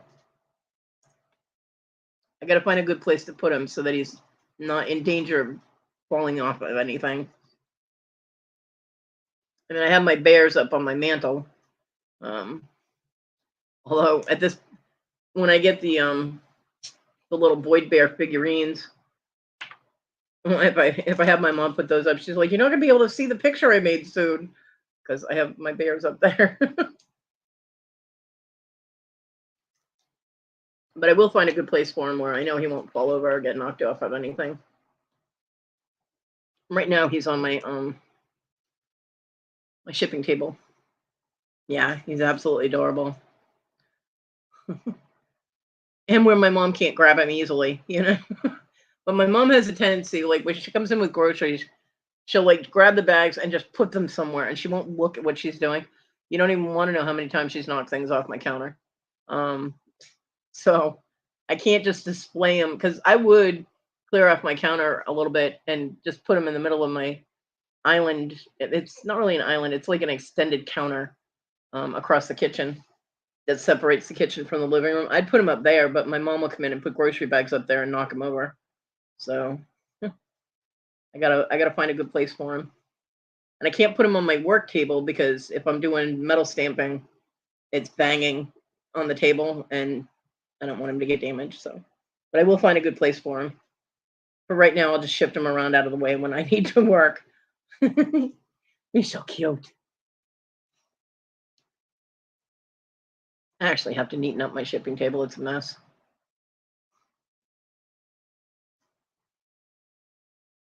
Uh, Oh, tiredness is kicking in. Oh, my back. Ow. It is not a good idea to get frustrated and do something you know you shouldn't do because you always end up paying for it in the end. And moving a queen size bed while you're sitting in a wheelchair with one hand, I might add, because I could only grab it with one hand, was not a smart thing to do.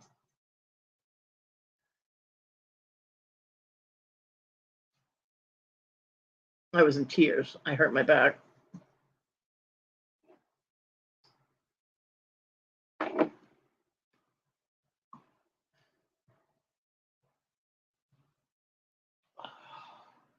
Oh, it is way too bright and sunny out. Go away. I just looked toward my window and it's too bright and it hurt my eyes.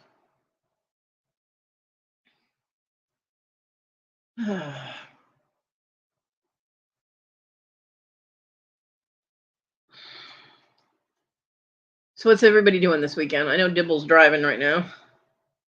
Dibbity doo. Hi, Mom.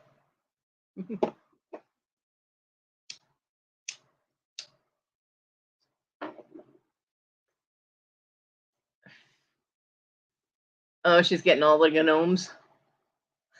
Gnome. My mom called it that too. She goes, "Oh, what a cute little gnome," and I'm like, "Oh my god."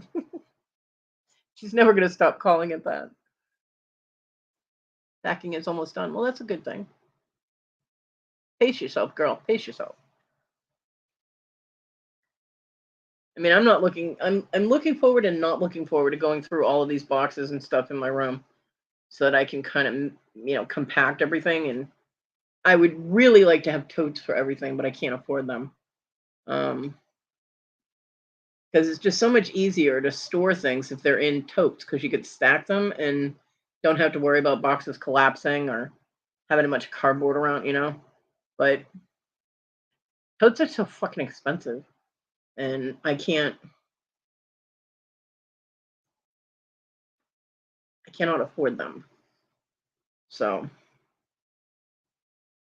you just have to rebox things in other boxes. Of course, if they're away from the cats,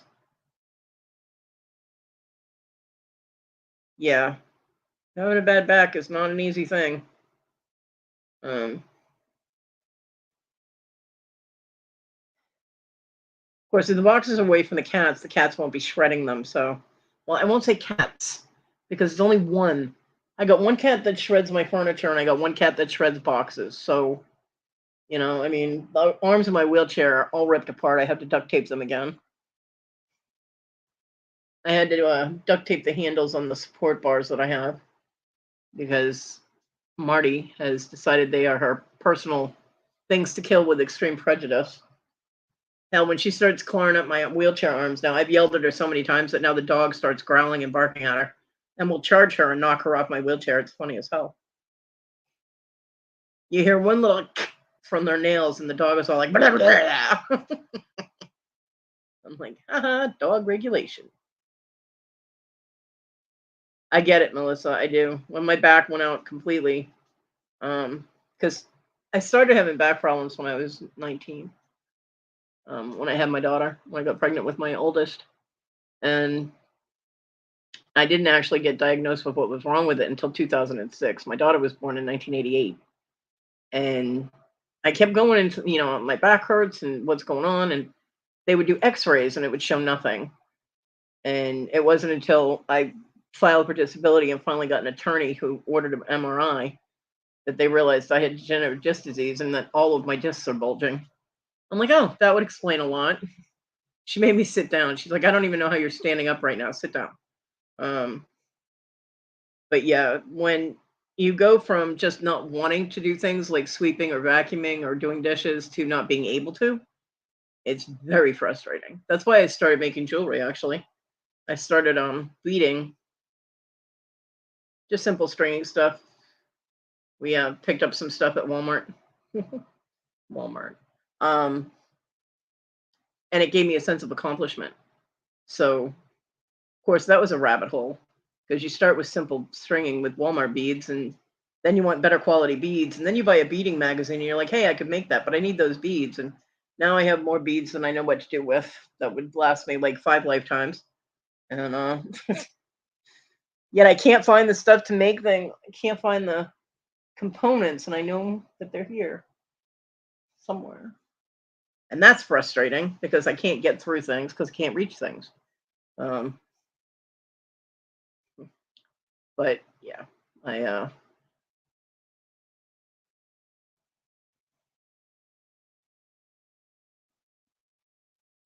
yeah,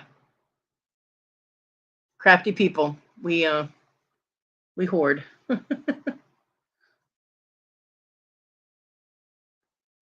mean, like I have one of the shallow drawers from my drawer towers full of beads from one of the boxes they kept falling over. Well, say falling over. The cats kept knocking it over, and I got tired of picking it up. So when I was picking up all the beads off my floor, which is fun because I have to lay on my bed and lean down onto the floor to pick all that shit up. I just threw it in one of the drawers, and I'm like, I do not need all of these. Hell, I don't even know what half of them are, or three-quarters of them are. I know that there's a lot of natural stone beads in there, and I'm gonna be selling those. Uh, and I have a whole nother box full of them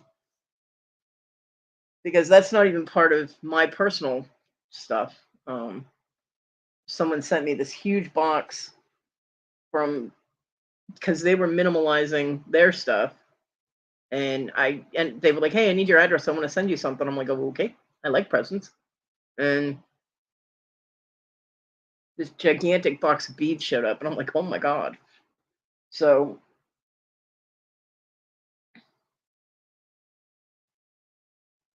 morning, Barbara. There may be a few things in there that I keep, but for the most part, they aren't things that I personally collected. And she was like, "Do whatever you want with them." So, hey, if I can sell them and help pay that electric bill, then that's what I'll do. Uh, I don't know how many people would come to my sales would be interested in beads, though. Hopefully, some. I don't know. Or they'll put the word out, "Hey, someone, Cody's selling beads."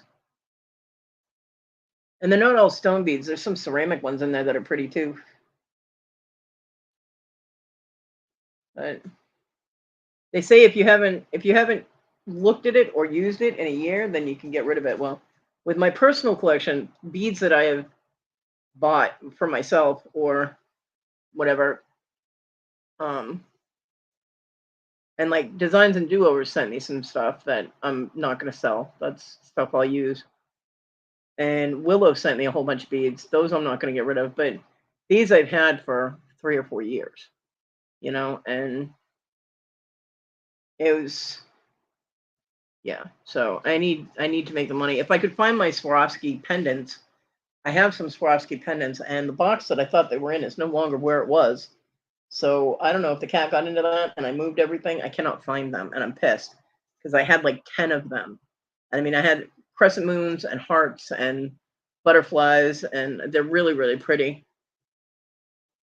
And I was actually going to sell those, and I can't find them. I'm like, ah. So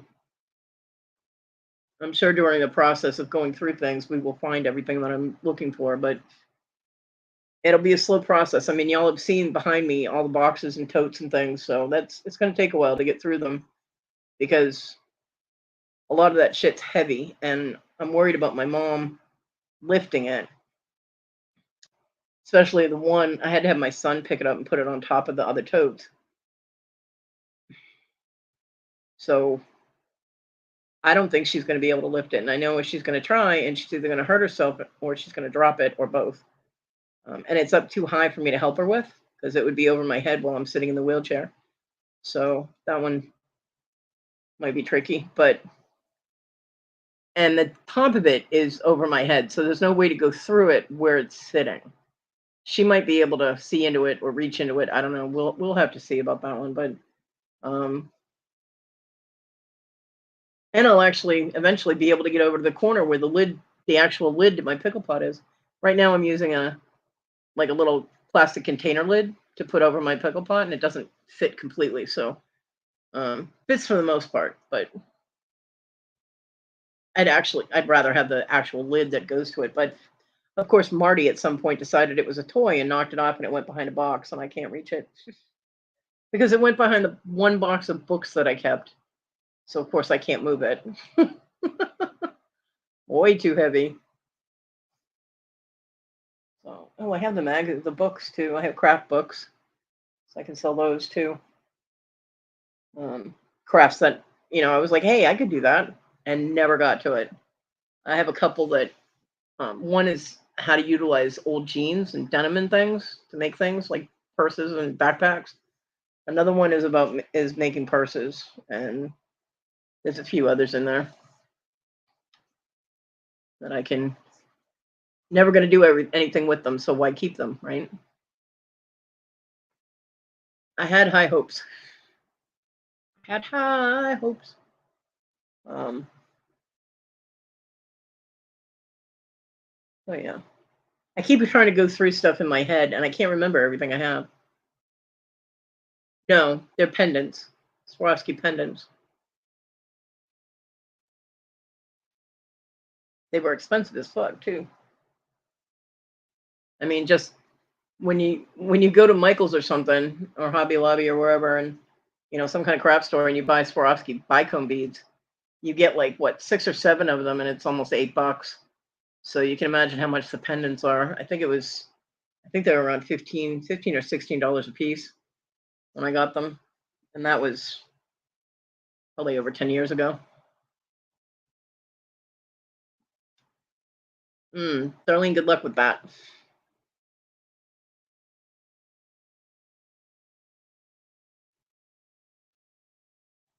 I worry about you. Yeah, no, I don't have any Swarovski figures. I love Swarovski though. I hoard my Swarovski beads. Um, so I need the money if I'm going to sell the pendants, if I could find them. But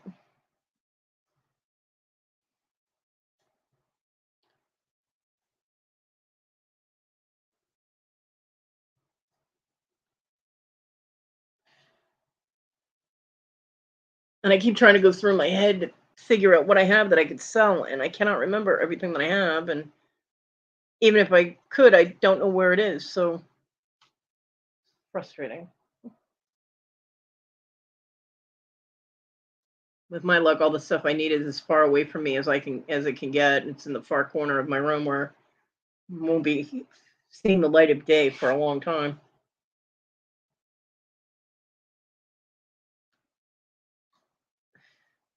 I mean, I know all the stuff that I'm looking for. The jewelry components, like my crimp crimp tubes and my jump rings and my thread and needles. Well, I still have some needles, but my main needles, all that stuff. I know it's all, and my solder and the other solderables and some of the stones, cabochons and stuff. I know they're all in one tote. They have to be. Um, they're in one tote of one box, and I cannot reach it because I've gone through everything I can reach, and they're nowhere. And I know I have them.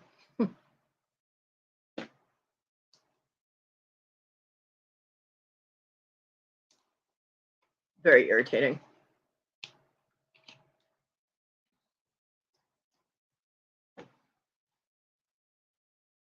I do have one tote that I can reach. I got to clear the stuff off the top of it and see. I think it's office supplies, actually. Office supplies, picture frames, things like that. I'm not sure. I haven't looked in it in a while. But it's over by my door, so I should be able to get through it.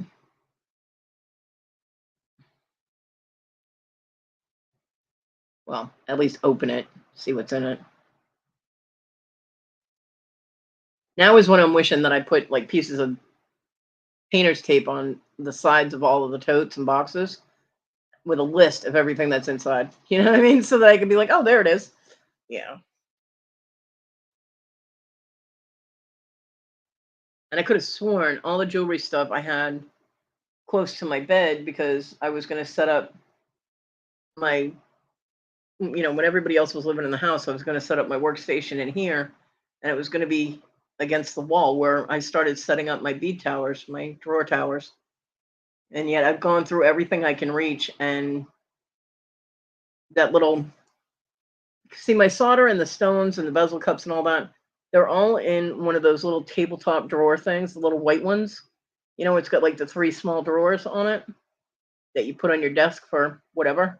And I had it all in that. So I know they're all in that, and that's in something else. It's really irritating. I have like 6 different sizes of jump rings, and I have a ton of all of them. And I have like 4 different things of crimp tubes and my earring wires and all of that stuff. I have a ton of this stuff, and yet I don't have any of it because I don't know where it is. And it's so frustrating. I mean, I could bang out earrings all day long, but I don't have the supplies. I could do bracelets and necklaces and stuff, but I don't have. I mean, I have the beads. I just don't have the other things to put everything together, and it's really, really freaking irritating. Yeah. So, and I can only do so much moving around on the bed. And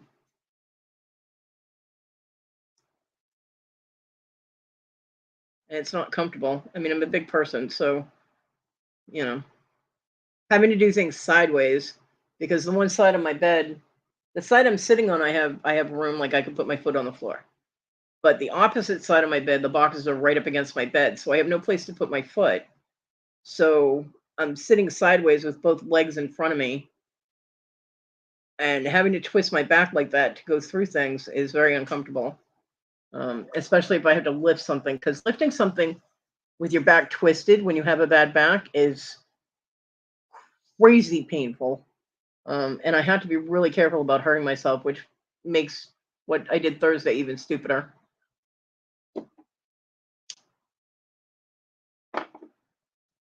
Because if I hurt my back too bad, I can't wheel the wheelchair. I can't transfer off the bed. I can't transfer in and out of the wheelchair, etc., which means I'm screwed.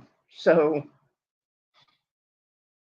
I feel like I'm made of glass. It's like I'm afraid to do anything for fear of hurting myself. And that's a really frustrating way to live, too. So I also have other things that I bought myself that I could sell if I could find them. And they can't be too far away from me because I bought them while I was in this room when we got the first stimulus. And I don't know what I did with them.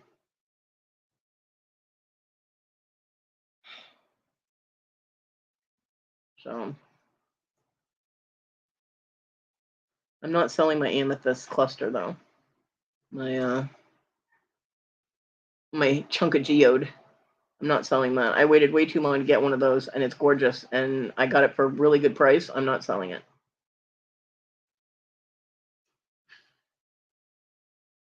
Yeah, it makes me happy when I look at it, and I need to be happy. I need to have things that make me happy, like my little gnome. He makes me happy. Everything everybody's gotten me, when I look at it, makes me happy because makes me realize that people were thinking about me, and that's a good feeling considering I seem to be a burden on everybody in my real life. Yeah, everybody in person that I know, I seem to be this huge burden they're all tired of. So it's nice to know that my YouTube tribe cares.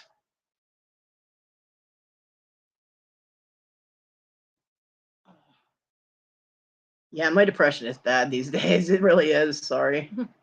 Sorry. My viewership is gonna go. Oh, I did hit another milestone with my subscribers on 345. Go me. Yay.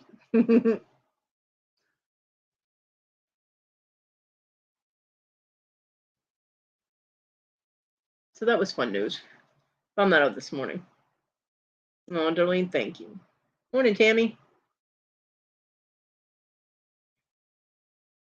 Well, my mom certainly made me feel like one the other day. You know, I mean, I'd love to be able to have her come over here and be like, nope, there's nothing I need your help with. But unfortunately, I do need her help with some things. So I actually wanted to look something up. I meant to look it up the other day. Let's see.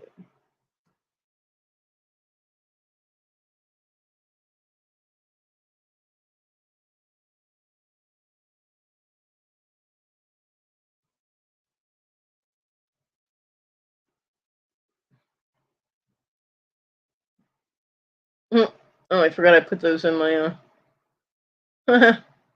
forgot I put poly mailers in my cart on Amazon. They have some really cool like purple ombre ones and then some multicolored ones, different sizes. I put those in there. I still have plenty of poly mailers, but I'm hopeful that I'll need more soon. So I stuck them in my cart so I wouldn't forget them. Huh. That's what that was. I saw a cat box on a commercial. It was a Litter Genie commercial, but I didn't realize the cat box itself is by Litter Genie, and it's tall sided and it's got handles. Um, it looks like an upside down football helmet actually, but it's $27, so that's out. Um,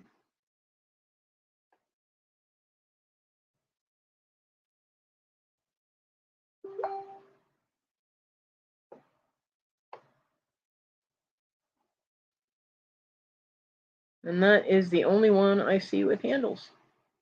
Well, shit. Damn. All right. Well, that's going to have to go on a wish list.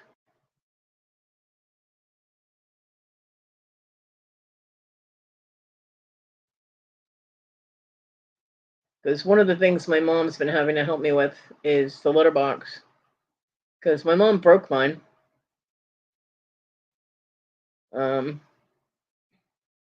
I did have a tall-sided one, like one from a covered cat box that I just didn't have the cover on. So it was tall-sided, and I could grab it from the wheelchair because the sides were up high enough. And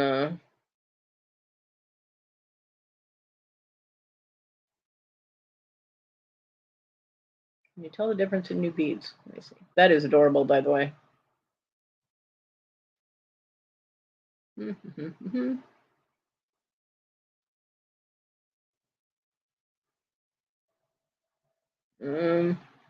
There's the one section, Darlene, under the light strip that is a different color, but other than that, it all looks fine anyway because sloths are different colors. But yeah, it looks great.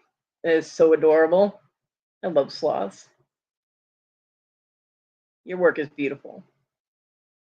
Yeah, there's a little bit of a color change if that's the new spot, or the old spot or whatever, but it's not a huge difference. It doesn't ruin it at all. It actually works well with that.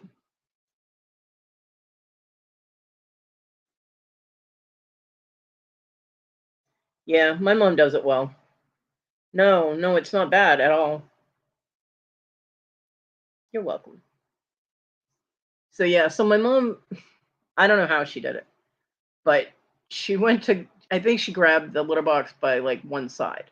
She cracked down the whole side of the litter box. So she got me a new litter box, but it's a normal litter box. It's low, and I can't reach it. Bending down, in the wheelchair, I can't reach it. So my mom's been having to help me with that. And I was thinking if I could get one of those. Yeah, no, it looks fine. I figure if I could get one of the litter boxes with the handle, with the handles on them. See if I can grab the picture of it. Um, that I can lift it to a level where I can, take care of the litter box myself. And that would be one less thing for my mom to have to do, and that would make her very happy. I don't know if this will do that, but let me see if this will work.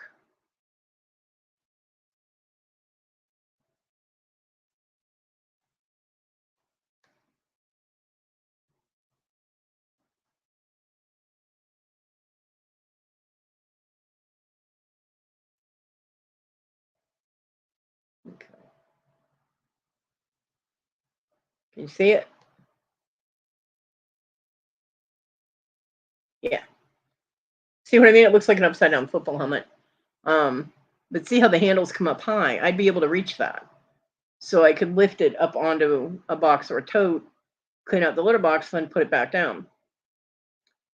But they want $26.99 for that fucking litter box. I'm like, Jesus.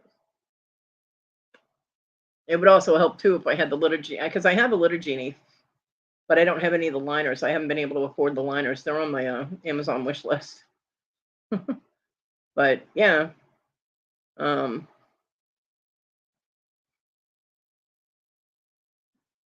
yeah, it is. So if I could get something like that, but $26 is a lot for a litter box. So that's gonna have to put it on my wish list.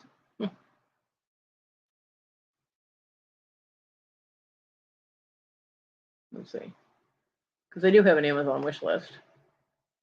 I forget what's on it. I know that I have litter genie liners on there. Add to list. There it is.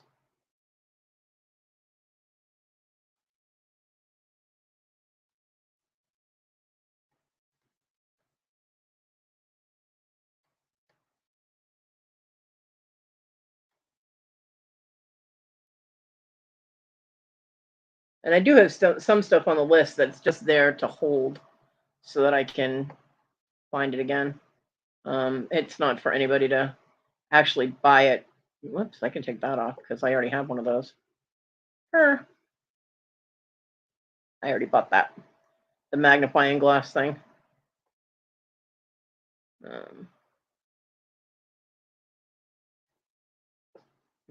don't need the wet jet things either.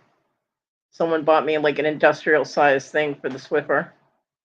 So don't need those.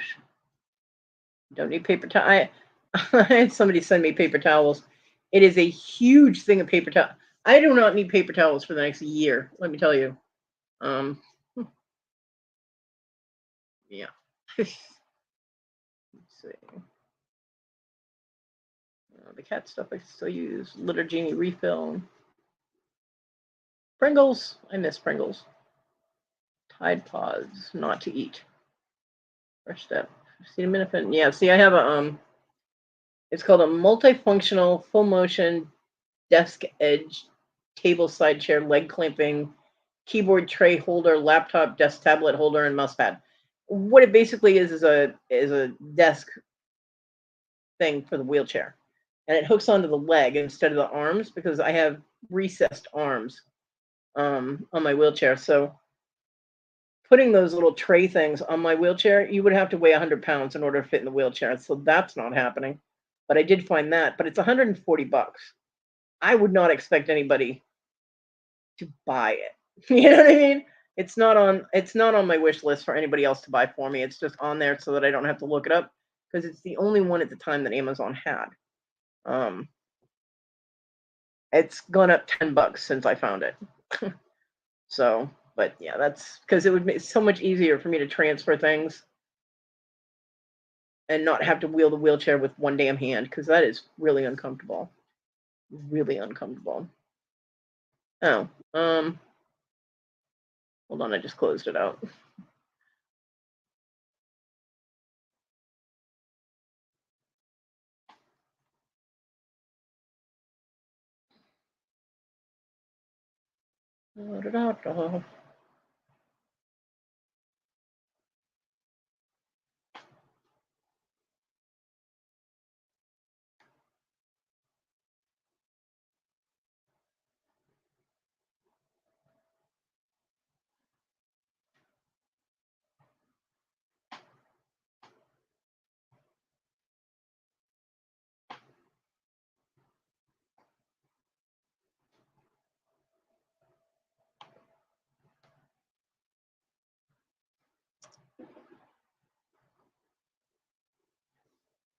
That's my wish list.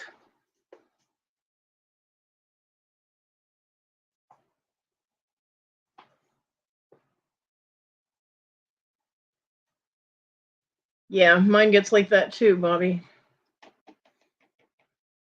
I still think it's really ironic. I mean, my son basically, before he moved out, told me that he would help financially so that I wouldn't have to worry about losing my place to live.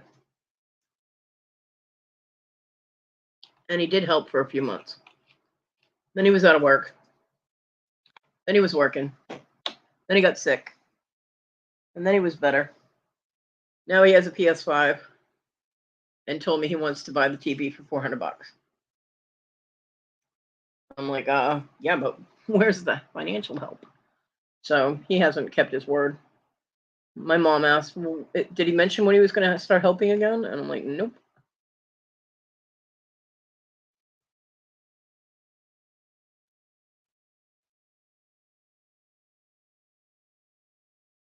Yeah, mine does that too.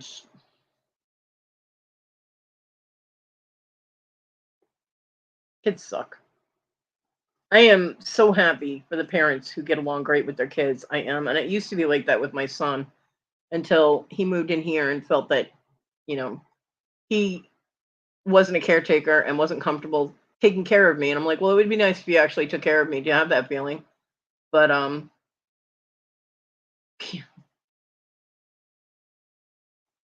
yeah, Melissa, me too. And my kids were raised that way too while I had them. But they decided to do whatever. So, I mean, my son and I talk okay, but if I brought up finances or were like, do you know when you'd be able to help me? Then he'd call me money grubbing and tell me all I care about is money. Well, I'm sorry, I'm financially destitute and constantly stressing about money. I don't like the fact that my mom buys my groceries. If I had that $200, I wouldn't have to have my mom buy me stuff. You know what I mean?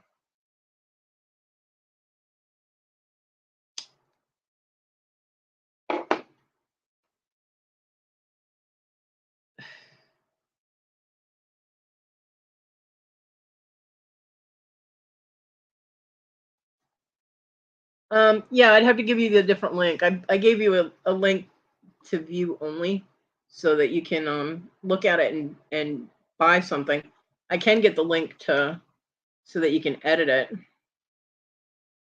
and that way you could add stuff to it. I'm always worried someone's going to take stuff off. But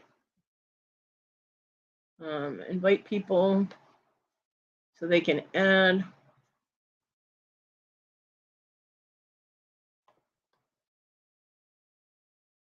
There.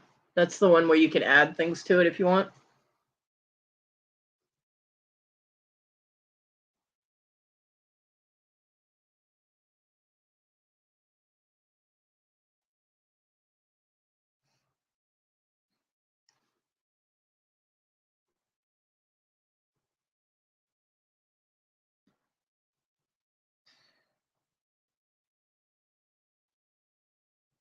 So, okay.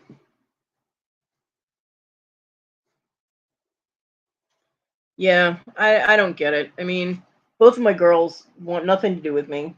They refer to me as their incubator. My oldest daughter says I'm the one who's toxic. I'm like, have you looked at yourself lately? My son just he internalizes and then it explodes. I mean, we've gotten in some pretty bad screaming matches when he lived here because he's just such a dick to me and there was no reason for it. Right, Bobby? And I don't know, because my son is a really awesome person to everybody else. Everybody else. He is, I mean, total strangers. He's the sweetest person to. He will help out anybody. In a grocery store, if there's somebody who can't reach something, he's right there helping them. If they can't lift something into their car in the parking lot, he's right there to lift it into their car for them, like water or dog food or whatever. He's all over the place. He used to go with me to go grocery shopping so I wouldn't have to put everything in the cart and then put it in the car and then bring it in the house. Or, if I went grocery shopping, he'd be like, call me when you're on your way back so I can be ready to help unload the car. He used to be really helpful. And then when he moved in here after the amputation, he seems to think that I did it on purpose. I don't know where he got that thought, but he said I should have been more careful about where I was stepping. But I didn't step on anything. The cat ran over my foot and I didn't know that I had a wound on my foot and it got infected. And that's how I got staph and everything started. So I didn't lose my leg on fucking purpose. Hello. Yeah, this is what I envisioned for myself when I was growing up, Come on. But he seemed to feel that I was infringing on his freedom. All he did was fucking game all damn day. He never went anywhere. Every once in a while he would go out with Hector and Dorothea, the people that he lives with now. But I wasn't stopping him from doing that. All I asked is let me know when you're leaving the house so I know I'm here alone. You know what I mean? I don't see how that's stopping him from living his life. He could do whatever the hell he wanted. But he built up all these resentments, got it in his head that it was all my fault. And, I'm like, okay. So we are able to have conversations now. It's getting a little easier when we do communicate. I won't say, I say communicate because we communicate through Messenger. The only time I hear his voice is if he's live streaming his gaming and I click on it. That's how I remember what he sounds like. So, but as long as I don't mention money, like asking him if he's going to be able to help me soon, something like that. we get along fine as long as I avoid that subject. But I'm surprised he had the audacity to say, "Oh yeah, I'll pay $400 for the TV." Um, okay. How come you can pay $400 for a TV when you have a gaming fucking monitor that you can watch TV on and play your games? Why would you need the space TV? Um, but you're not able to keep your word. I don't know. I mean, he didn't have the easiest of childhoods. I understand that, but he's 28 now. Get over it. Go see a therapist. You know, it's not like I'm living the dream of my life either. Bye, Darlene. Love you, girl. Have a great day. You're welcome, honey. And for anybody that hasn't seen Darlene's work, go check out her channel. Click on the little dots or on her name and go check out her channel. She's got a video on there that shows off her awesome artwork, her beadwork that she's selling. And yeah, a couple of our YouTuber community people have gotten her pictures, and they are absolutely amazing. And we got to see Dibble's boobs, so you know it's a double win.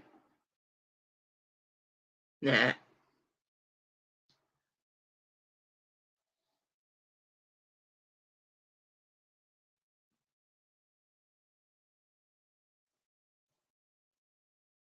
Well, shit.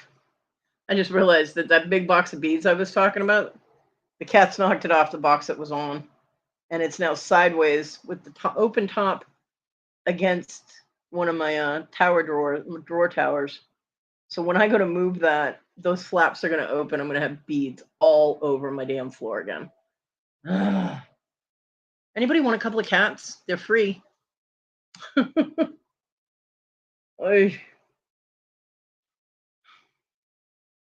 You know what's messed up is even if I wanted to get rid of like one of the cats so I would stop having so many problems with them, I wouldn't know. I can't get rid of Marty because Marty doesn't like people. And except for me, she tries to kill people. Like with extreme prejudice, she tries to make them bleed.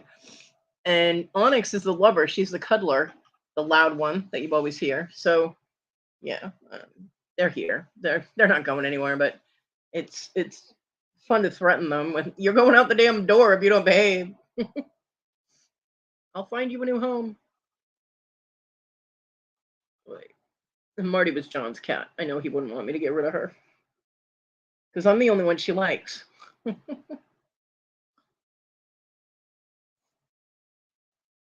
She definitely does not like Issa, but my God, she got out of my room yesterday. I was coming in here, wheeling the wheelchair one-handed, holding a chicken pot pie in the other, and the damn cat runs out my door. I'm like, "Ugh." So I had to back up with the pot pie in my hand. Hope the other cat didn't run out of the room. There you go. Darlene put her link in. Go click on it. Everybody check it out. Put the pot pie down where none of the animals could get to it, and then chase the cat around in the wheelchair to get her to run back into my room. I was so not happy with that cat yesterday. Oh my God. Because I can't have her out there. She already knocked my mom's picture off my mantle. I can't have her out there. And when I go to put the dog out, the back door is wide open. She would be out that door in a heartbeat and gone. So unfortunately, the cats cannot wander around in my house. They have to stay in my room. So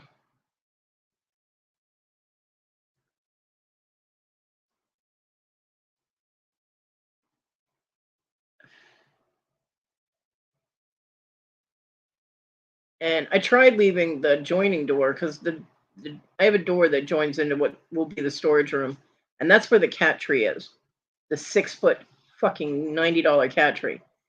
And I tried leaving that door open because they love that cat tree, and they'll just lay on it all day long and leave me alone. And unfortunately, I can't do that because poor Simmy, when the dogs couldn't go outside, when I wasn't able to put them outside before I got the kennel, they had to go in the house on puppy pads, and that was the room I had puppy pads in for Simmy. So there's carpeting in there that the asshole roommate stuck to the floor. It's that black indoor outdoor shit that you actually stick to the floor. Why the hell they would do that in someone else's house, I don't know, but it was there. I didn't know they did that, or I would have thrown a fit. It won't come up. And so the smell is in that. I mean, I can't smell it. My mom can't smell it, but the dog, of course, it's a dog. She can pick up the smells. So when I left that door open, she ended up going to the bathroom in there. And I can't have her going to the bathroom in the house.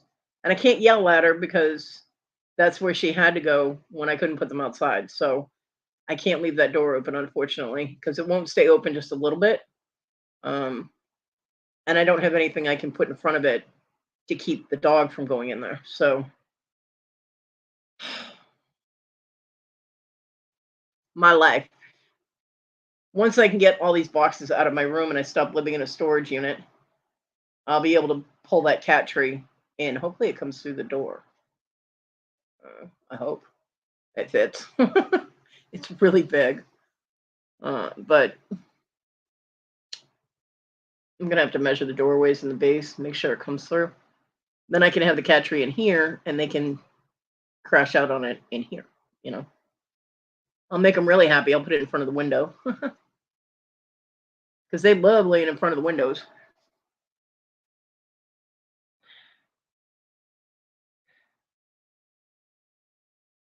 It will be nice to have space in my room. I'll actually be able to put a sheet on my bed and make my bed. I can't do it now because I can't get to the other side of my bed comfortably and do all that happy crap because I can't reach the other side of my bed. Like there's no space, But once I'm able to get all this stuff out and then get things rearranged, I can put my bed where it's supposed to be. So one side is against a wall and I have room on both sides that I can maneuver the wheelchair, and then I can actually make my bed. That'd be nice. I feel like a refugee. You know what I mean? I do. Like my bed's in the middle of the room. I've got nothing anchoring it. I can't get on all sides of it. Ugh. Irritating.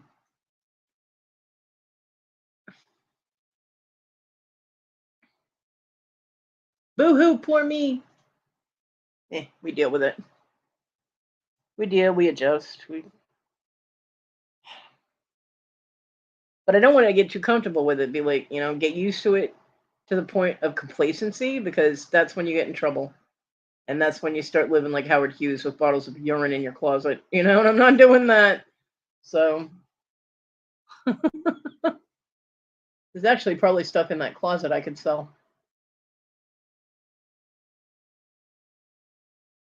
Not urine. That didn't sound good. No, I have a closet in my room that I don't use. Yeah, it's just another day, Bobby. I haven't used it. I actually can't open that door because my baker's rack is in the way. But I have to have my mom help me with that. I think Issa still has clothes in there.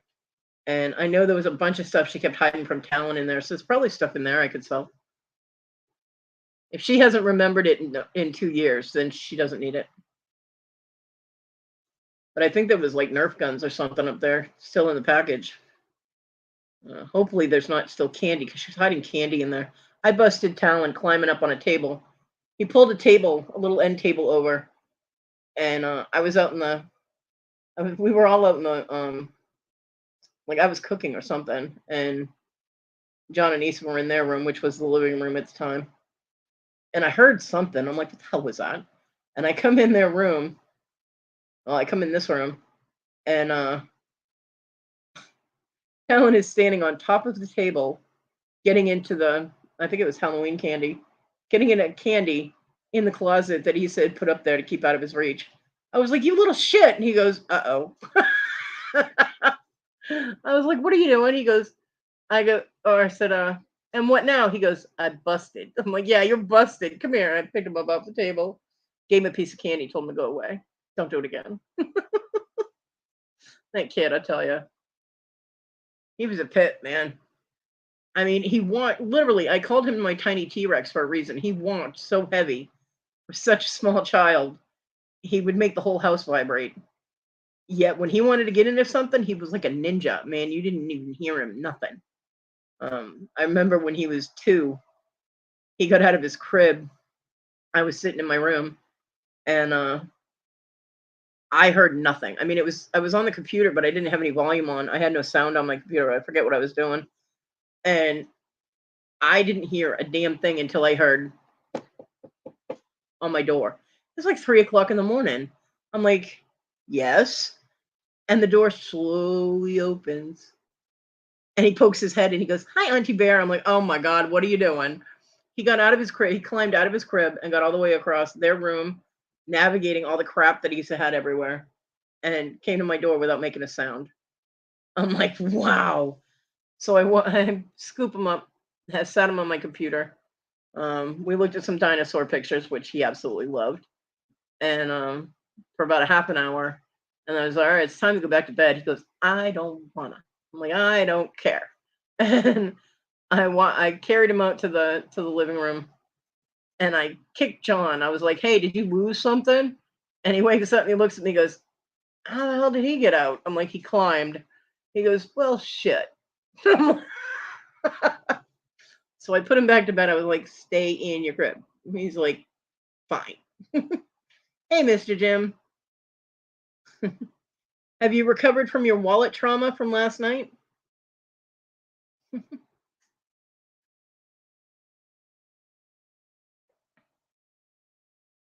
Now is the season to harvest corn smut.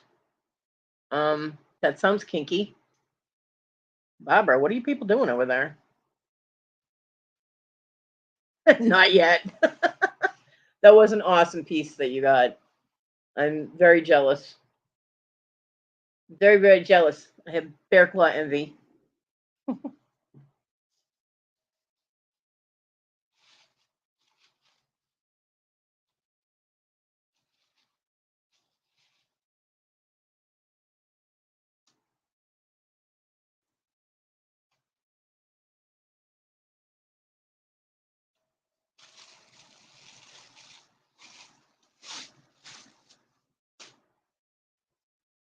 I'm surprised you didn't try and get that big chunk of Royston turquoise she had.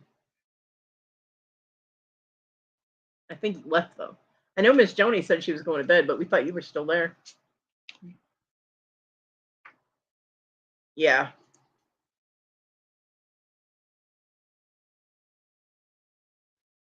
I get that.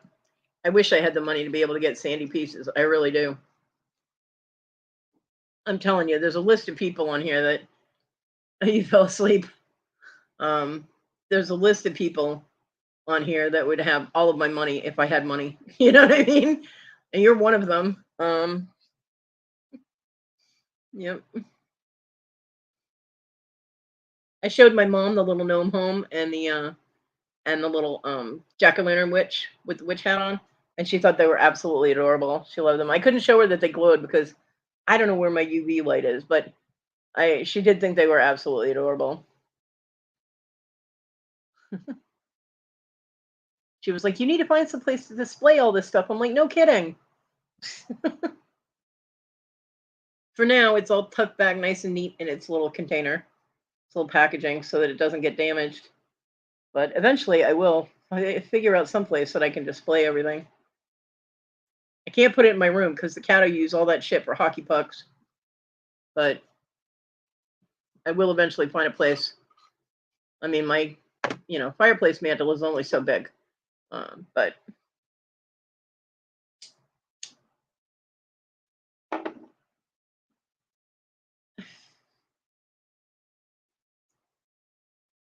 because I like to look at things, things that make me happy. Like I was saying, I got to find things that make me happy, put them out so that when I look at them, I get that happy because my depression is way too bad for me not to have that. Um, so right now I have different things out there that people have gotten me. Um, I wheel through my studio and I'm like, oh, I'm like, yay. So little bits of joy here and there. Corn smut is a corn fungus that tastes like black truffles. Huh. That just still doesn't sound appetizing.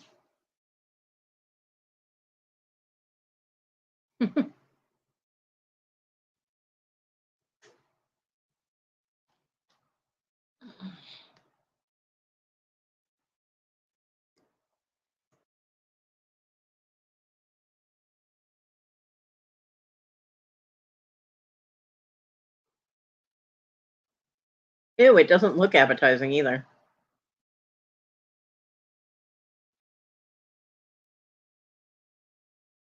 Corn smut is a plant disease caused by a pathogenic fungus that causes smut on maize and teosinte fungus formed galls on all above ground parts of the corn species. Mm, yep, still not seeing the peel there.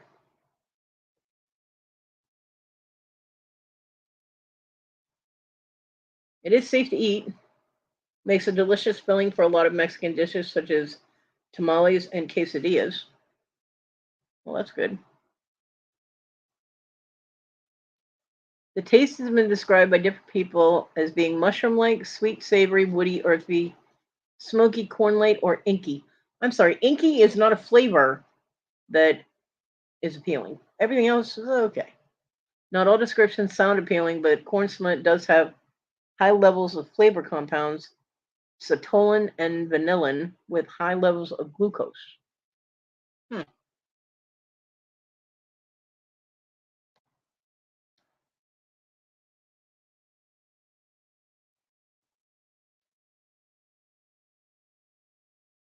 interesting.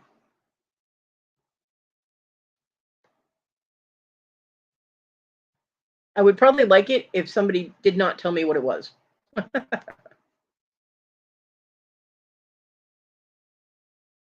Yeah, if I know what it is, I probably wouldn't want to eat it.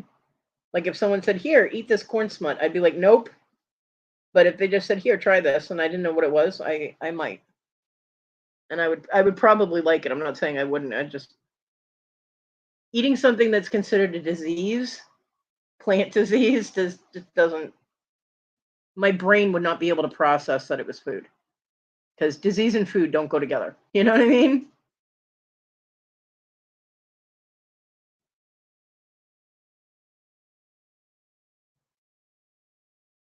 Did you have to wear camouflage for that? It's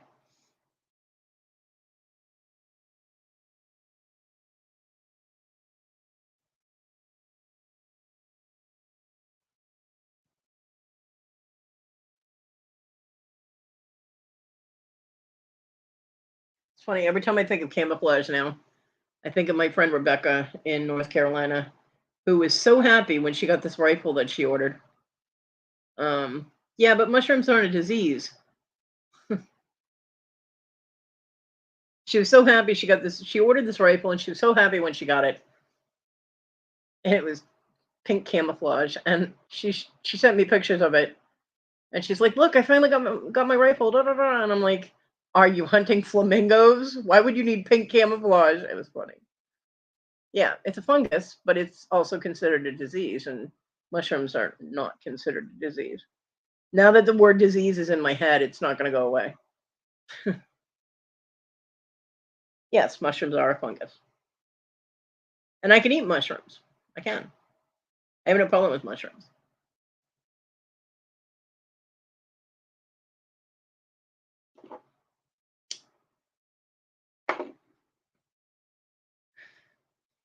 But now that I have read the sentence, corn smut is a plant disease, not going to get that out of my. I can eat mushrooms. I love mushrooms,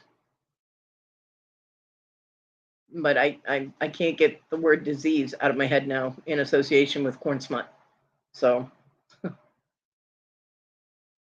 I like all kinds of mushrooms. I made a dish once that had like 3 or 4 different types of mushrooms, and I had never tried other mushrooms. I had only ever had the white button mushrooms and the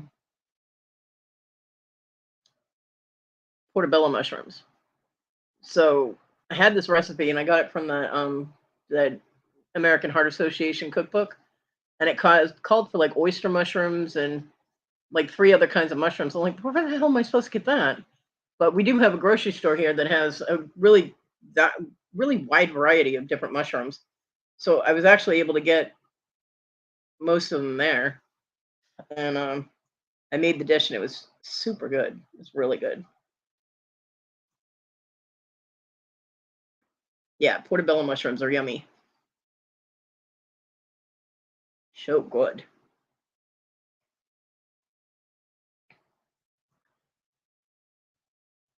I can't really cook with mushrooms too much now because getting them in the package, being just me, I have to make the entire, like if I'm going to saute mushrooms for burgers or something, I have to saute the entire package of mushrooms and then put it in the fridge, you know?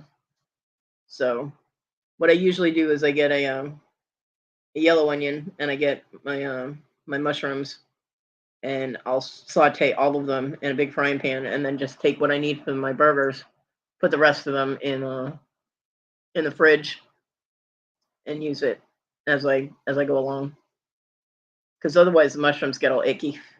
I found out that you're not supposed to keep mushrooms if you're gonna have one of those packages of mushrooms.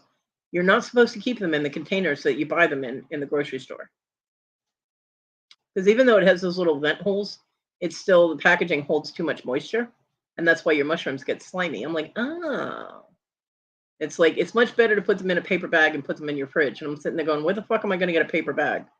I'm gonna buy paper bags for my mushrooms. What the fuck? But yeah, I thought that was an interesting fun fact, because I watched a video on cooking mistakes that people make. Most of them I already knew about, but the mushroom thing I didn't. I was like, huh, interesting. Yeah.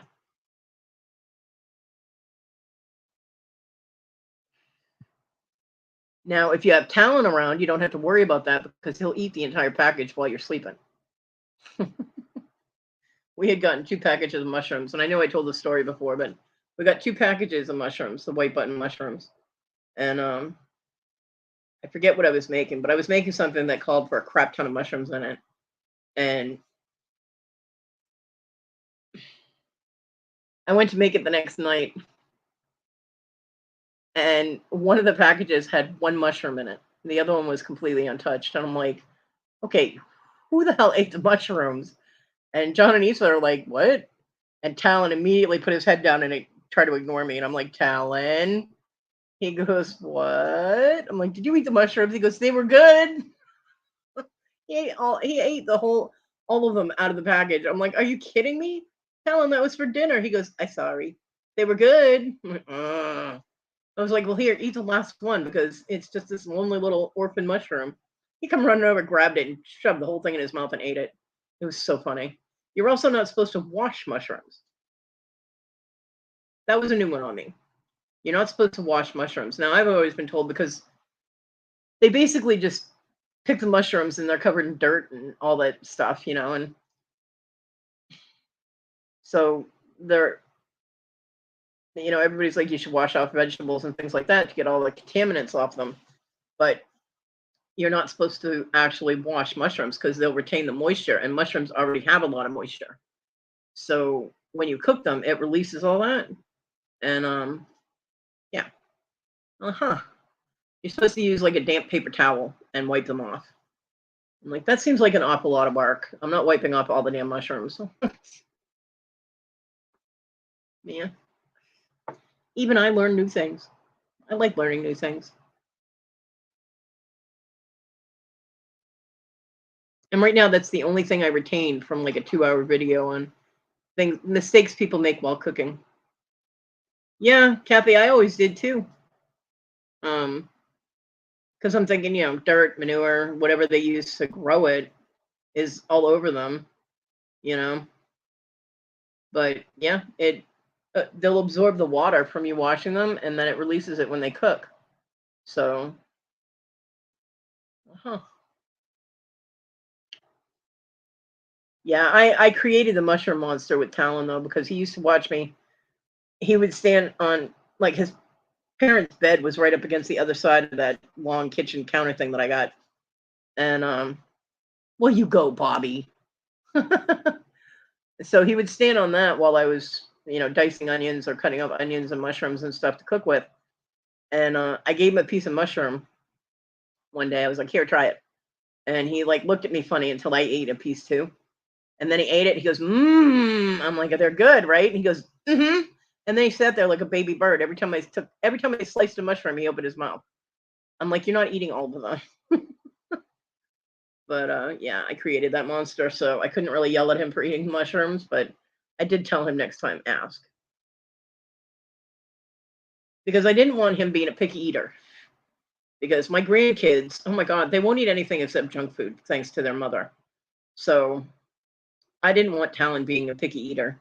Um, so I tried to introduce him to fresh vegetables and different things that a lot of kids wouldn't eat. He did grab a piece of onion once. That was a mistake because it was a yellow onion. It was not Vidalia. And the look on his face was absolutely priceless. Absolutely priceless.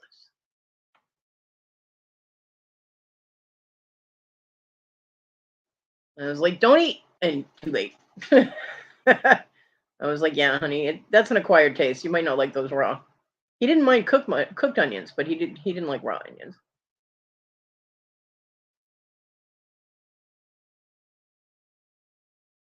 Yeah. Oh yeah, I know. You know you can grow your own mushrooms.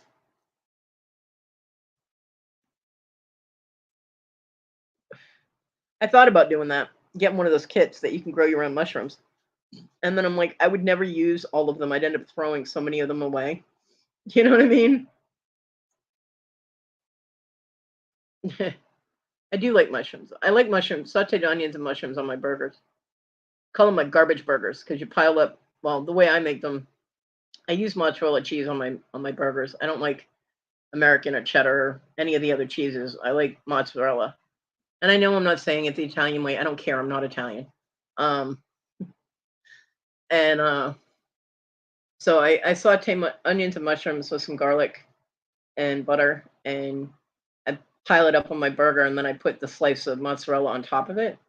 So the cheese acts like glue, so that all the mushrooms and onions don't fall off the burger. And yeah, John and I always called them my garbage burgers. He loved those burgers. Barbecue sauce. I have to use barbecue sauce on those. The first time I made them, he looked at it and was like, "What in the hell is that?" I was like, "It's your dinner. Eat it, or I will." First bite, and he was like, "Get away from my food. It's mine." He doubted so much of my cooking the first time I cooked things, like my meatloaf. His mom made horrible meatloaf, and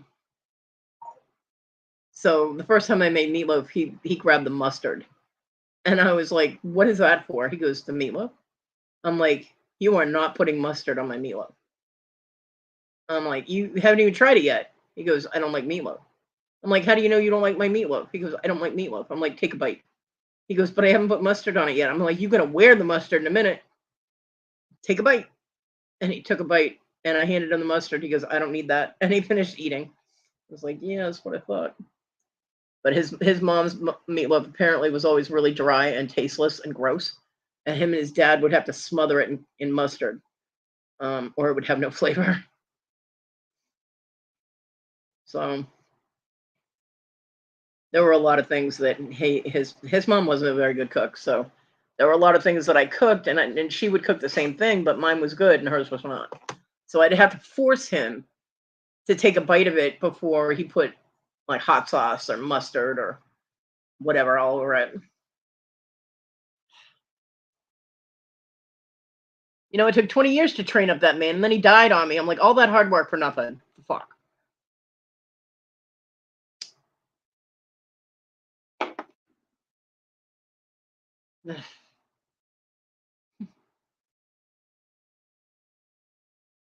I miss the fresh fish fries we used to do because we used to like the kids for their birthdays.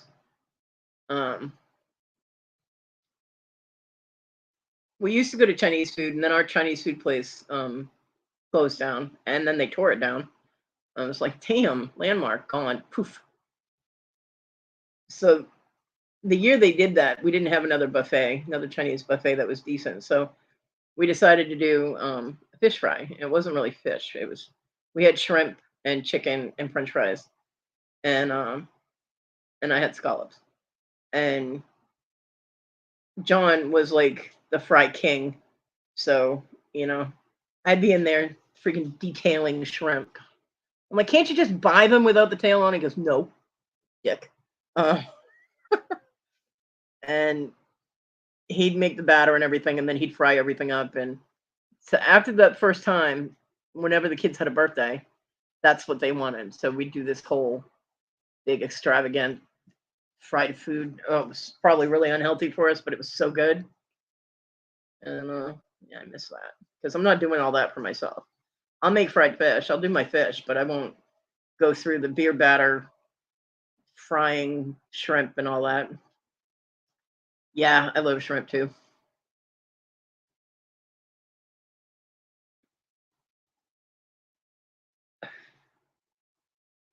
Shrimp is good. It's too expensive for me to get for myself with somebody else paying the bill, but it's good. Um,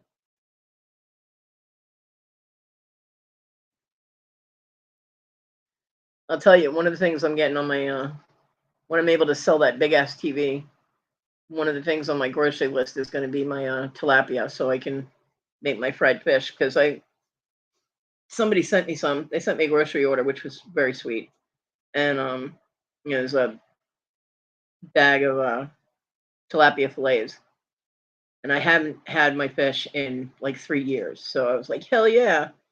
So my mom got me the other stuff I needed because I needed the self-rising flour. The person that sent me the grocery order got me the herb. It's a Weber garlic and herb seasoning, and my mom picked up the self-rising flour and some vegetable oil for me, and I made my fish. Oh my god, it was so good, so fucking good, and I want it again. And the bag of fish is like $12, 12 or 13 bucks. So I can't have my mom get it. Although it stretches for like 3 or 4 meals, depending on how big the fillets are. Because sometimes you get really small fillets in those bags, so you get more, and sometimes you get like really big fillets. So there's,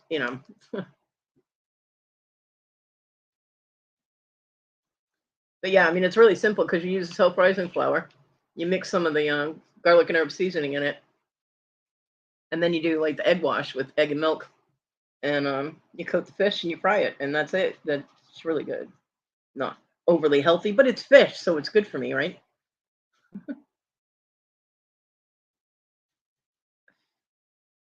Yeah. And food prices are only going up, so and where I actually haven't gone to a grocery store, it's hard for me to be able to tell. I mean, I can look at walmart.com and see the general prices of things, but I'm not in a store to be like what's on sale and what's this and what's that, you know what I mean? So it's difficult because I'll be like, oh, I used to get this, and can you pick me up some of this? And then she'll tell me how much it costs and make me feel bad. So mm, I am both glad and sad that I did not get my potato chips this week. I told my mom to hold off on the potato chips because I miss having something to just grab and munch on when I'm hungry. One pot pie in 24 hours is not a lot of food to go on. Um, Although I do have my peanut butter, I ran out of bread, so I had a peanut butter sandwich this morning, and that was pretty much the end of my bread. But my freedom of movement is better without the potato chips now that the water retention has worked out of my system.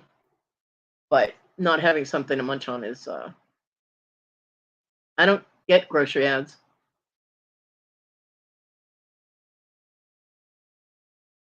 I mean, like I said, I can look on Walmart.com, but that's about it. She only goes to Walmart, and her Walmart is the Walmart marketplace. It's not like a superstore. So the things there are different. So, but yeah, I was getting fluid retention from all the sodium from the potato chips, and my movement was being hindered because my legs felt heavier than they should have, and my joints were stiffening up, and I'm like, oh, fluid retention, because I know the signs of it, and so I told her to hold off on the potato chips, and I actually am able to move around a little better the last few days.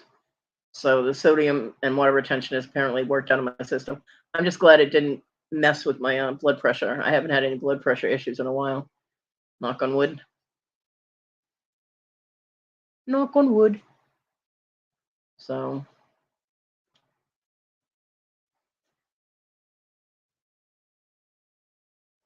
but not having something to just grab and munch on for a few minutes, you know,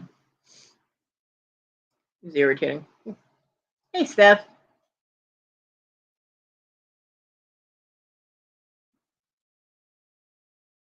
Wow. Yeah, that's a big increase from 78 cents to $3. I mean, there are some things that are staples that she'll get, but like I keep telling her to get me like the little quarts of milk. Like just get me a little, you know, like the little single serve milk things. That's all I need, really. I don't use a lot of milk. And she keeps getting me half gallons and then they don't get used. And then she gets mad because they get wasted. And I'm like, well, you know, next time I'm gonna take like half a glass out of the milk thing and I'm just gonna make an entire container of chocolate milk. I know I'll drink that shit.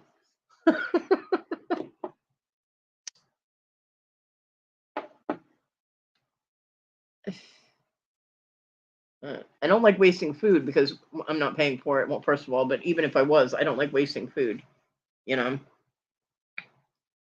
So, but past, well, since I got COVID, I haven't had the energy to run around and well wheel back and forth in the kitchen to cook things. Yeah, I don't like beans and rice. Issa used to eat beans and rice all the time, and I don't like it. I don't mind rice, but I don't like beans and rice. I wasn't raised on it, and the two don't go together for me. It's too starchy, too much. I don't know.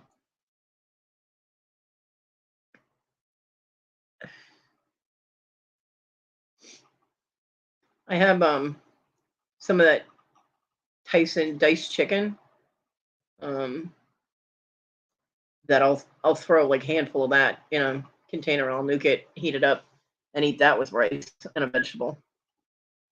I just mix it all together like a chicken bowl. I'll either make yeah. See, I don't like pinto beans. Um, I or I'll make mashed potatoes with it. I have instant mashed potatoes I can make.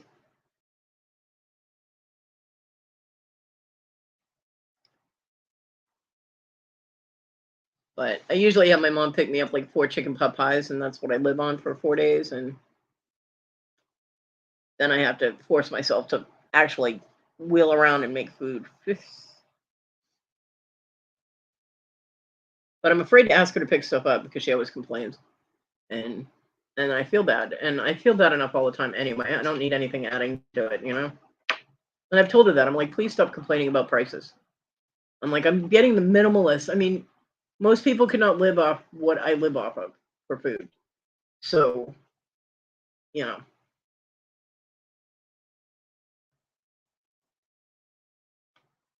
I'm getting minimal, as minimalist as I can get. Please don't make me feel guilty about needing to eat. You know, I don't know. I don't like the fact that she has. Well, she doesn't have to, but I don't like the fact that she pays for my groceries. You know, makes me feel bad. I mean, I'm 53. I should be able to feed myself. You know what I mean?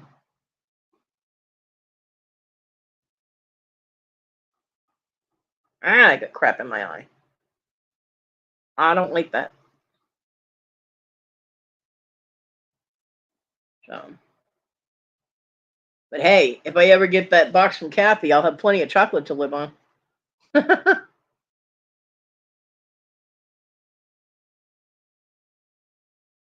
Hmm. My mom, the Tyson diced chicken, it's pre-cooked. I mean, you can get the chunk chicken, or you can get chicken strips, or you can get shredded. Hey, Brandon, um, and I get the chunks because they just seem to be more moist. They're not as dry and they're not as hard to eat. She constantly was like, "Oh, are those the ones that were $7?" I'm like, "Yeah." She goes, "They're more than that now." I'm like, makes me afraid to open them to eat them. You know what I mean? Mm. So I try not to.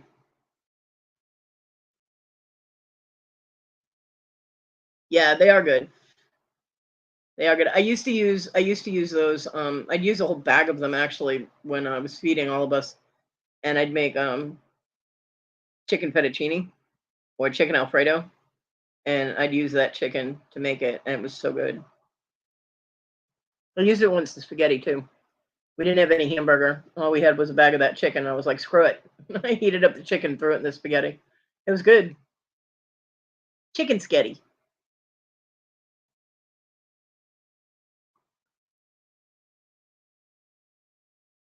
But I don't know. The ones that they have in the strips, they just seem to be drier or tougher.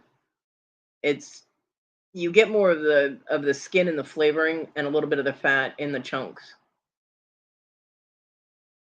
Yeah, I can't eat salad, Bunny. I can't chew lettuce, which is really weird because I want to eat a salad so bad, and I never used to want to eat salad. But now that I can't eat it, I want it. Um, I can't eat my macaroni salad that I used to make because it has cucumber in it, and I can't chew the cucumber. So that kind of sucks.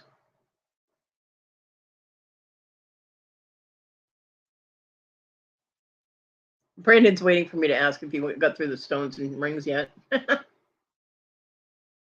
Nope, I'm not going to pick on you this time, Brandon. Not for that anyway. I'll think of something, but I'll leave those alone.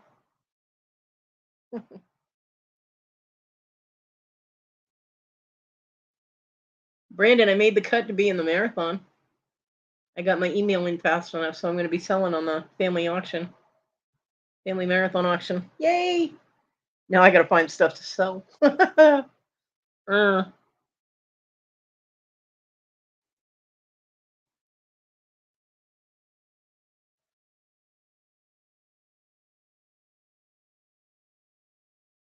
awesome, Brandon. I knew you could do it.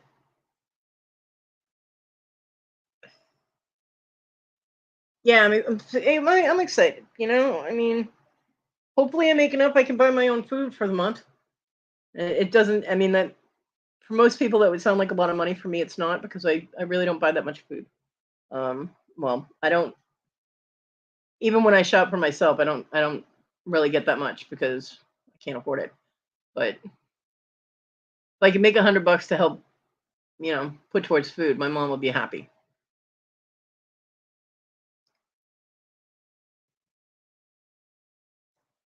So I got to do sale in the next couple of days. Though my electric bill is due on the 26th, and you have a little bit of a grace period. But I hope you feel better soon, Brandon. Get some rest.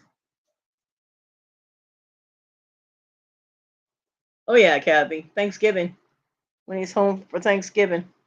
He was gonna wait. He was gonna make me wait until Christmas. I was like, oh hell no, you're not making me wait that long. So I talked him into doing it earlier.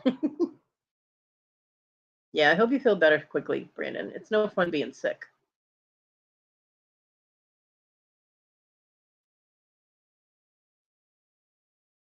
Yeah.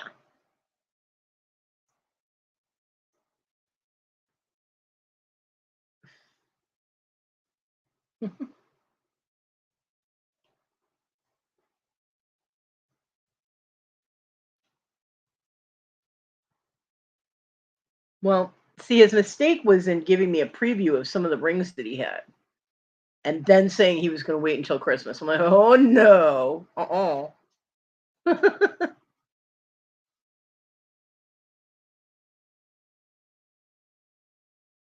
can't do that to me. Even though I can't buy it, I like to look at the pretties.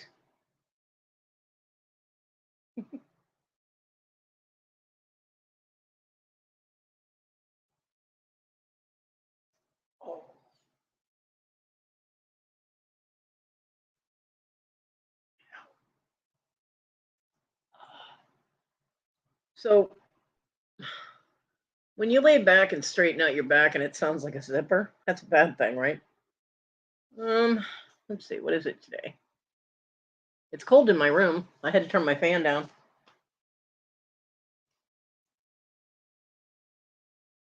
It is currently 72 degrees. It is supposed to be a high of 78 today. This week it looks like it's in the around the 80s until next Wednesday. And then it goes down to like 74, 70. Friday it's supposed to be 67, but it's also supposed to rain next Friday and Saturday, so yeah. It's supposed to be cloudy today. I don't see any clouds. They lie. It's way too bright over here. But yeah, it's still fair. It's nice weather. If I could open my windows, they'd be open. Um, Unfortunately, I can get them open, but I can't get them closed because I can't. I don't have the leverage to pull them closed. I'll eat it with a spoon, Kathy. I don't care. I told Victoria that once. She had a bag of mini M&Ms she was sending me, and she's like, "But it's gonna melt because it was last year, I think, and it was in like June or July, and it was really hot." And she goes, "It'll melt." I was like, "I don't care. I'll open the bag and eat it with a spoon." And she sent it, and it would have melted into one big chunk, kind of like your gummies. But I ate that shit anyway. I didn't care. Still tastes the same. It was funny.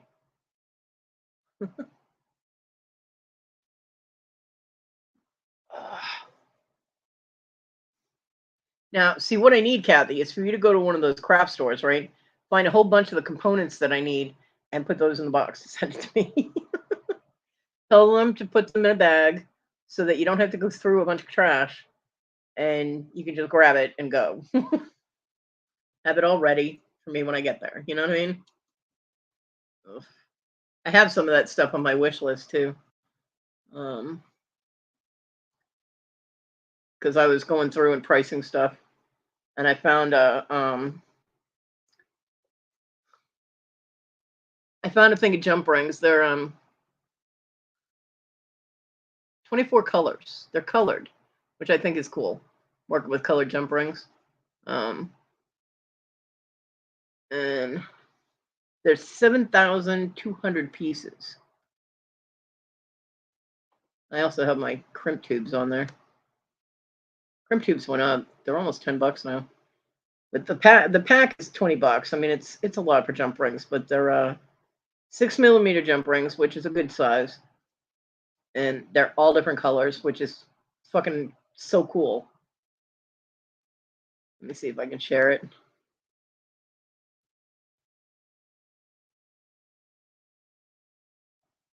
Right? It would be nice if they did that, wouldn't it?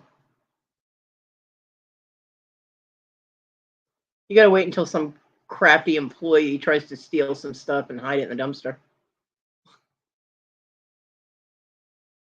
Can you see it? Look at all the pretty colors. I wish I could make that bigger. Pretty colors. Look, Kathy, there's purple. I'm in South Carolina, Melissa.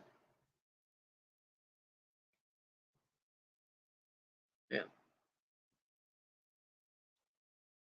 So it would be cool to be able to color coordinate the jump rings with the jewelry itself. Like if I made an amethyst bracelet or, you know, something like, as an example, I could use the purple jump rings on it. What's the name? King Shine. Yeah. It's on my wish list.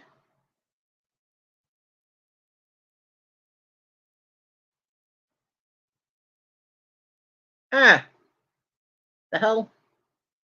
Amazon. Get your shit together. Um,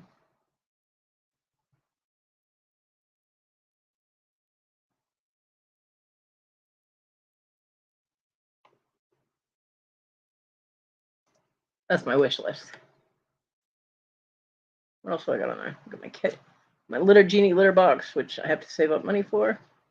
I got that. I got the Beetle on Crimp Tube variety pack. It's 4 different sizes, which is perfect. And then I got head pins on there. Panda Hall. Panda Hall's not a bad brand. 4 different sizes of ball head pins. Cool little thing I found that I didn't know they had. It's a new tool. I don't know how new it is, but it's new for me. Um, it's a looper plier to make the loops when you like make chain link, like for rosaries and stuff like that. I thought that was pretty cool. I put that on there not for anybody to get, just because I thought it was cool and I might want to get it myself at some point. So it's just all kinds of different things that I could use for my jewelry making. I mean, the head pins and the oh shit, I didn't realize I was going through my list. Sorry.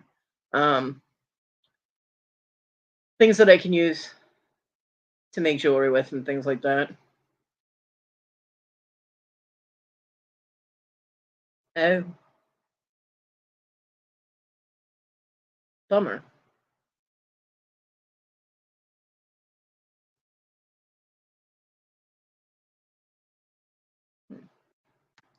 Let me see.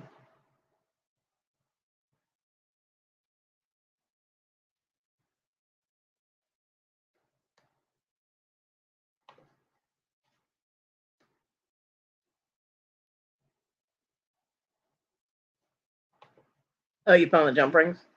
Cool. Aren't they pretty?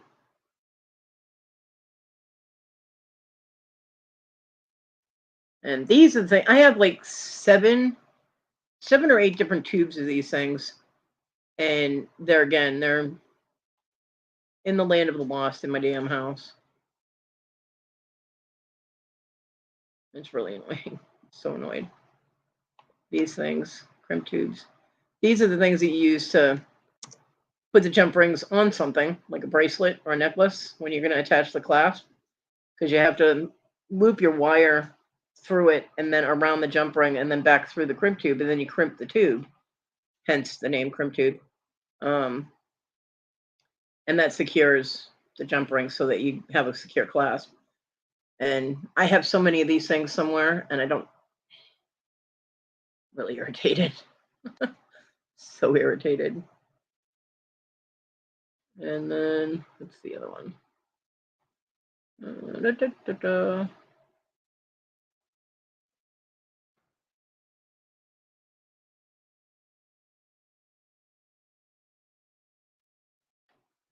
these are the head pins. These are kind of expensive now too, but there's a lot of them in here.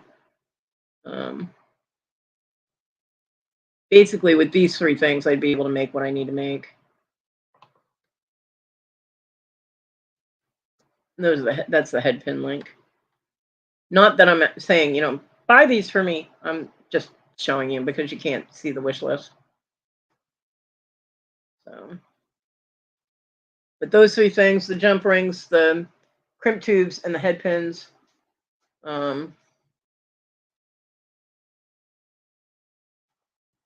Shit, I forgot. I don't have clasps. I have a crap ton of those too. They're with everything else. So irritated.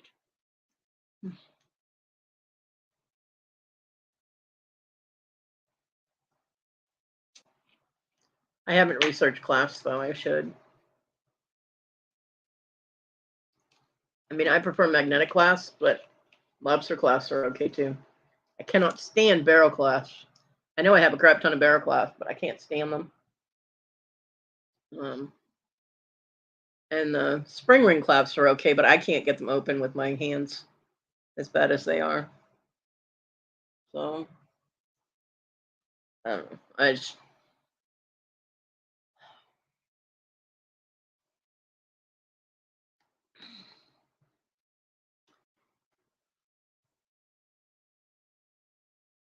Me and my mom are going to have to tear apart my room. Try and find stuff.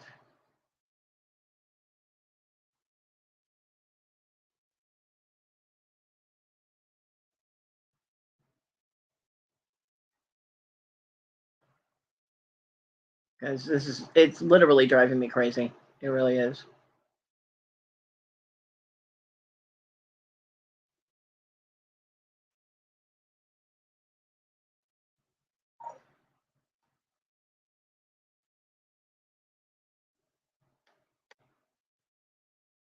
And I'm already crazy enough. I don't need any help with that.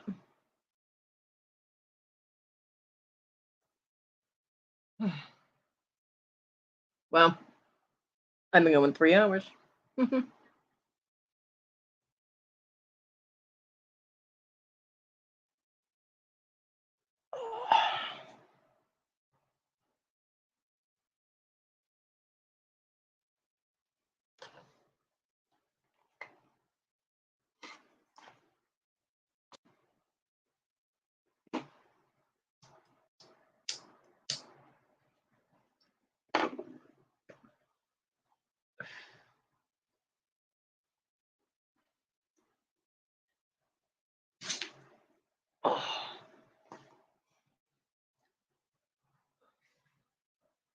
I don't know. I got to figure out something. I mean, I don't have any place to really work in my room because I have like 4 inches of space on my table between the edge of the table and my laptop.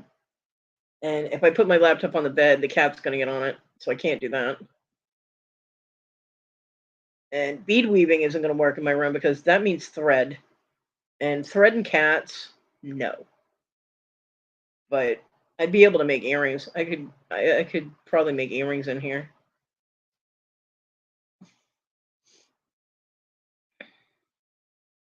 One of these days, I gotta just douche out all the stuff and stuff that is piled up that I'm not using or don't need right now. I need to just pack away in another box that the cat can shred, you know, and clear off some space. And I've got stuff piled up next to my bed between my bed and the table, my end table here. I got all this stuff piled up from me doing sales because lugging it back out of my room is stupid because then I'll just have to bring it back in.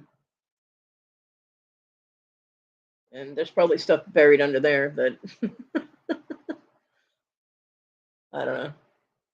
I do have a box with the craft books in it that's buried under there that I got to get to. If I'm gonna try and sell some of those, I got to go through the box. Um,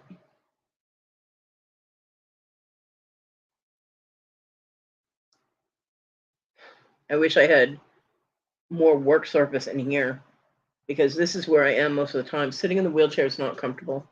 The pad that I have, which I also have the right size pad on my wish list, I just can't afford it yet. Um, the pad that I have for this wheelchair is the one John had, and it's for a chair that was 4 inches narrower. So it's more comfortable than his wheelchair was for me, but it's just not comfortable to sit in for any length of time. And so to sit in it to work, I can work for a couple hours and that's it. And beading takes a while, you know. And most of my beads are in my room. I mean, I do have some beads that are out in the craft room, but most of the beads are still out here because I was mostly focused on trying to do my silversmithing, my metalsmithing. And so that's the equipment that all the tools and stuff I got out there. So most of my beads are still in here. I just can't do anything with them in here. Kinda sucks. But I think if I clear off some of the end table that I have, I could put my laptop on. I wouldn't be able to type anything, but I could watch videos or whatever, and then use my table that I have my laptop on right now. I can use that to work on. But right now I have stuff like I have water and my peanut butter and paper towels, stuff like that. I have a whole bunch of stuff piled up there. My duct tape so that I can fix the damage the cat does. Bitch.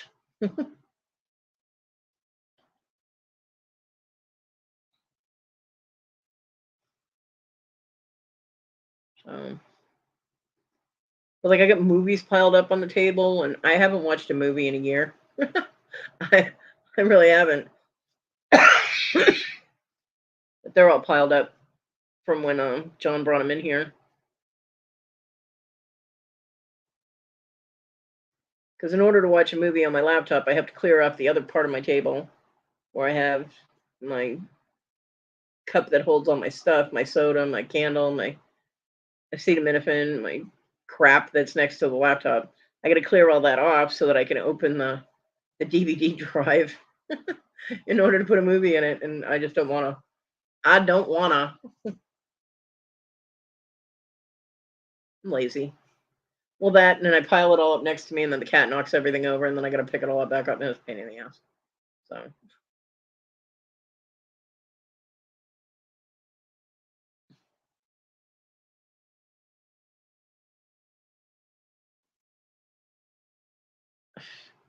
hell, my PS4 is still sitting in the box from when I moved in here. It's still sitting in the box on that table. Everything piled up on top of it. I haven't hooked that thing up. I mean, I moved back in here, what, 3 years ago? And I never took it out of the box. My TV's not hooked up. It's not even in my room anymore. I moved it into the storage room. I don't have any place to set it up. And I mean, I could clear off that table and set up my TV and my PS4 or my PS3. I don't have the PS4, PS3. Bye, Bobby. Have an awesome day. But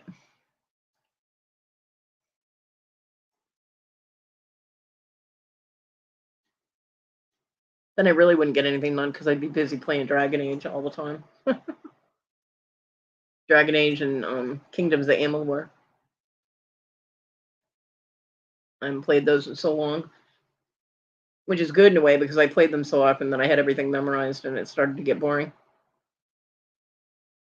But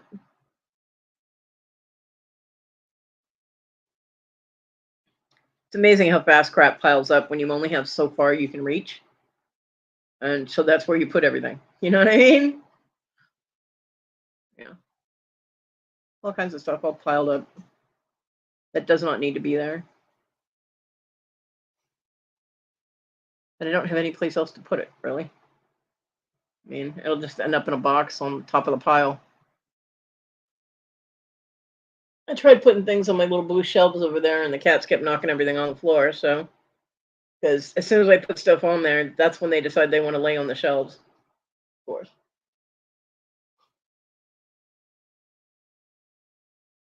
Because cats are assholes. Yes, they are.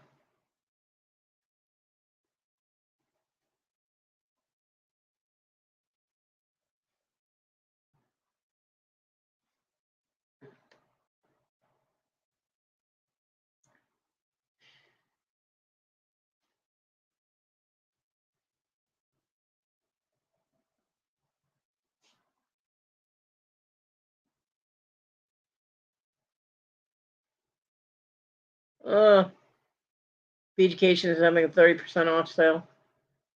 Damn, I hate being broke. That's where I get my metal stamps from.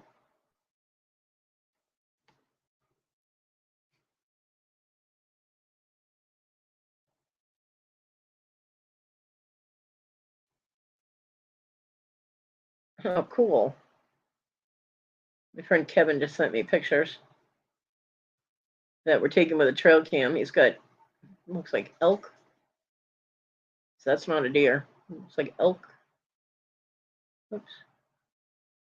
Oh, you got a black bear on there. That's so cool. That's a deer. Wish I. And that's a deer. Very cool. It's labeled stealth cam. That's funny. I love trail cams. It's amazing what you can see on those that you don't know is even there. He sent me one beginning of the month earlier, and it's got probably the same damn bear, but it's standing up on its hind legs, so he's standing up like a people. I don't know why. It's not even looking at the trail cam. It's just looking off in the distance. It's pretty cool. And I had turkeys and deer and all kinds of shit. I'm like, wow. I love trail cams.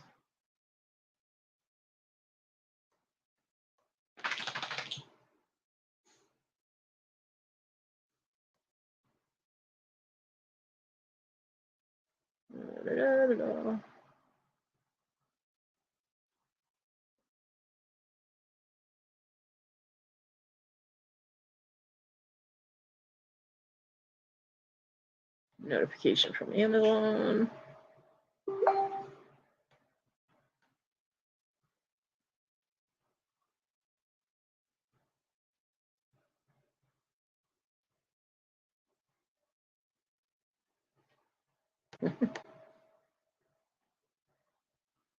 I don't think he's on YouTube. He doesn't know I'm on a live right now.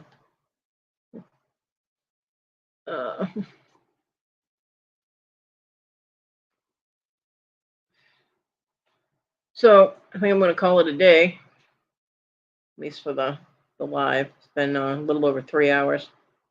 And you got links you want to drop or advertisements, Miss Bonnie Boo? Go ahead and drop them. Don't forget, Mr. Jim has his sale tonight. I'm not sure exactly what time, but it's usually around 7:45 or 8 o'clock. So lots of goodies to drool over there. That's when I regret not having the potato chips because I depression eat. I'm like, oh, I want that crunch, crunch, crunch, Um, and I don't know what else is going on today. I have not been keeping track of. There you go, Jabberty. That'll be fun. I can't wait for that. I have not really been keeping track of everybody's coming and goings. Looks like Melanie and Laura are having a pop up right now.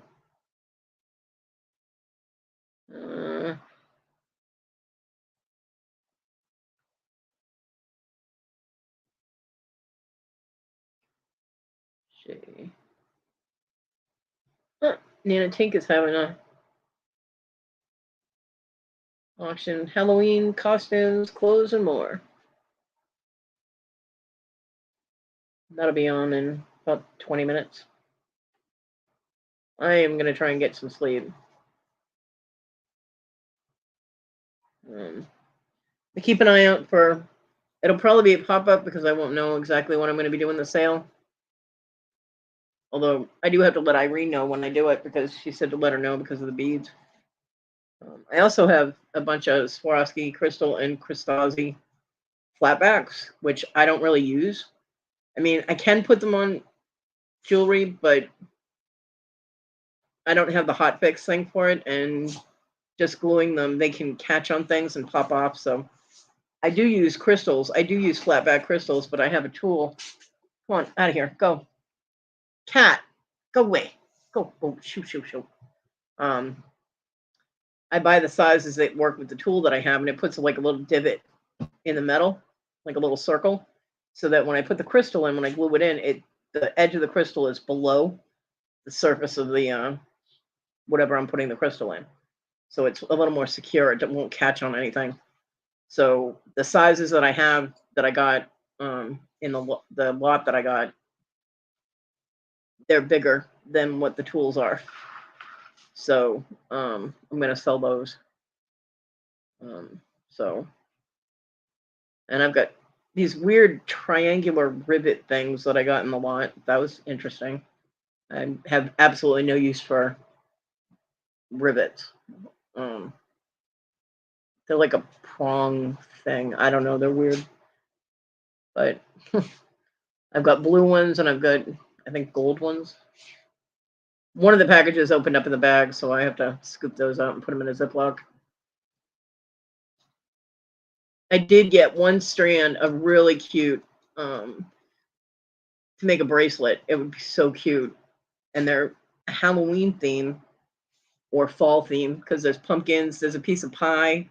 It's so cute. And I'm like, oh my God, that would make the most adorable bracelet. And they're glass. And I want to make a bracelet with them so bad. I don't have the stuff for it. But so I'm keeping those. But there are most of the stuff, I'm keeping the leather cording. I don't know what I'm going to do with the paint yet. Some of it's fabric paint. I don't have any use for that. I have to go through the paints. So I might sell those. Because the one lot was not what I thought it was. And it wasn't the person's fault. I jumped on it because I saw Swarovski. And I thought they were beads. And I didn't wait. But the leather cording, I got three rolls of leather cording. Suede cording in 3 different colors, so I can make things with that. With the other stuff I have to go through, and I'll probably sell it all. So I've never really worked with fabric paint, really. I mean, I did when I had my jean jacket, and I painted on the back of it.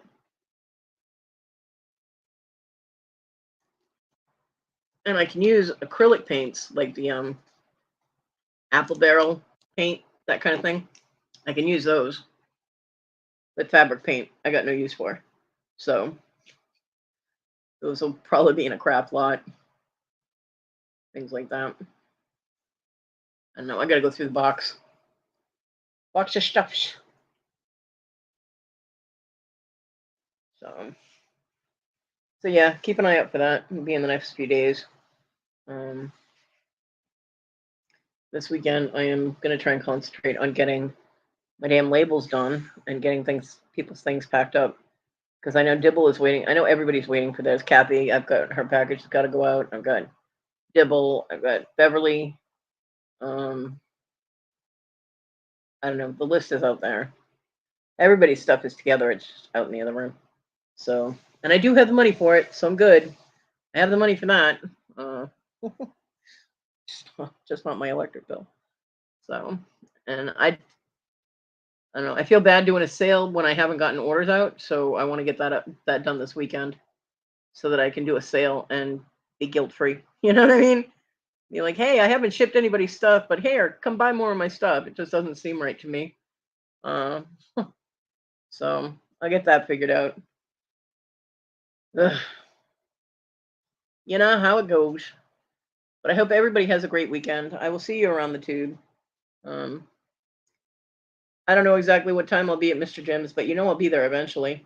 Sometimes I end up falling asleep like an hour before he starts, and I don't wake up until like an hour after he's started. But I'll be there. And sitting on my hands so I don't buy anything. Because, impulse. And it's hard to resist impulse at Mr. Jim's. He's like, his channel is like all temptation. So,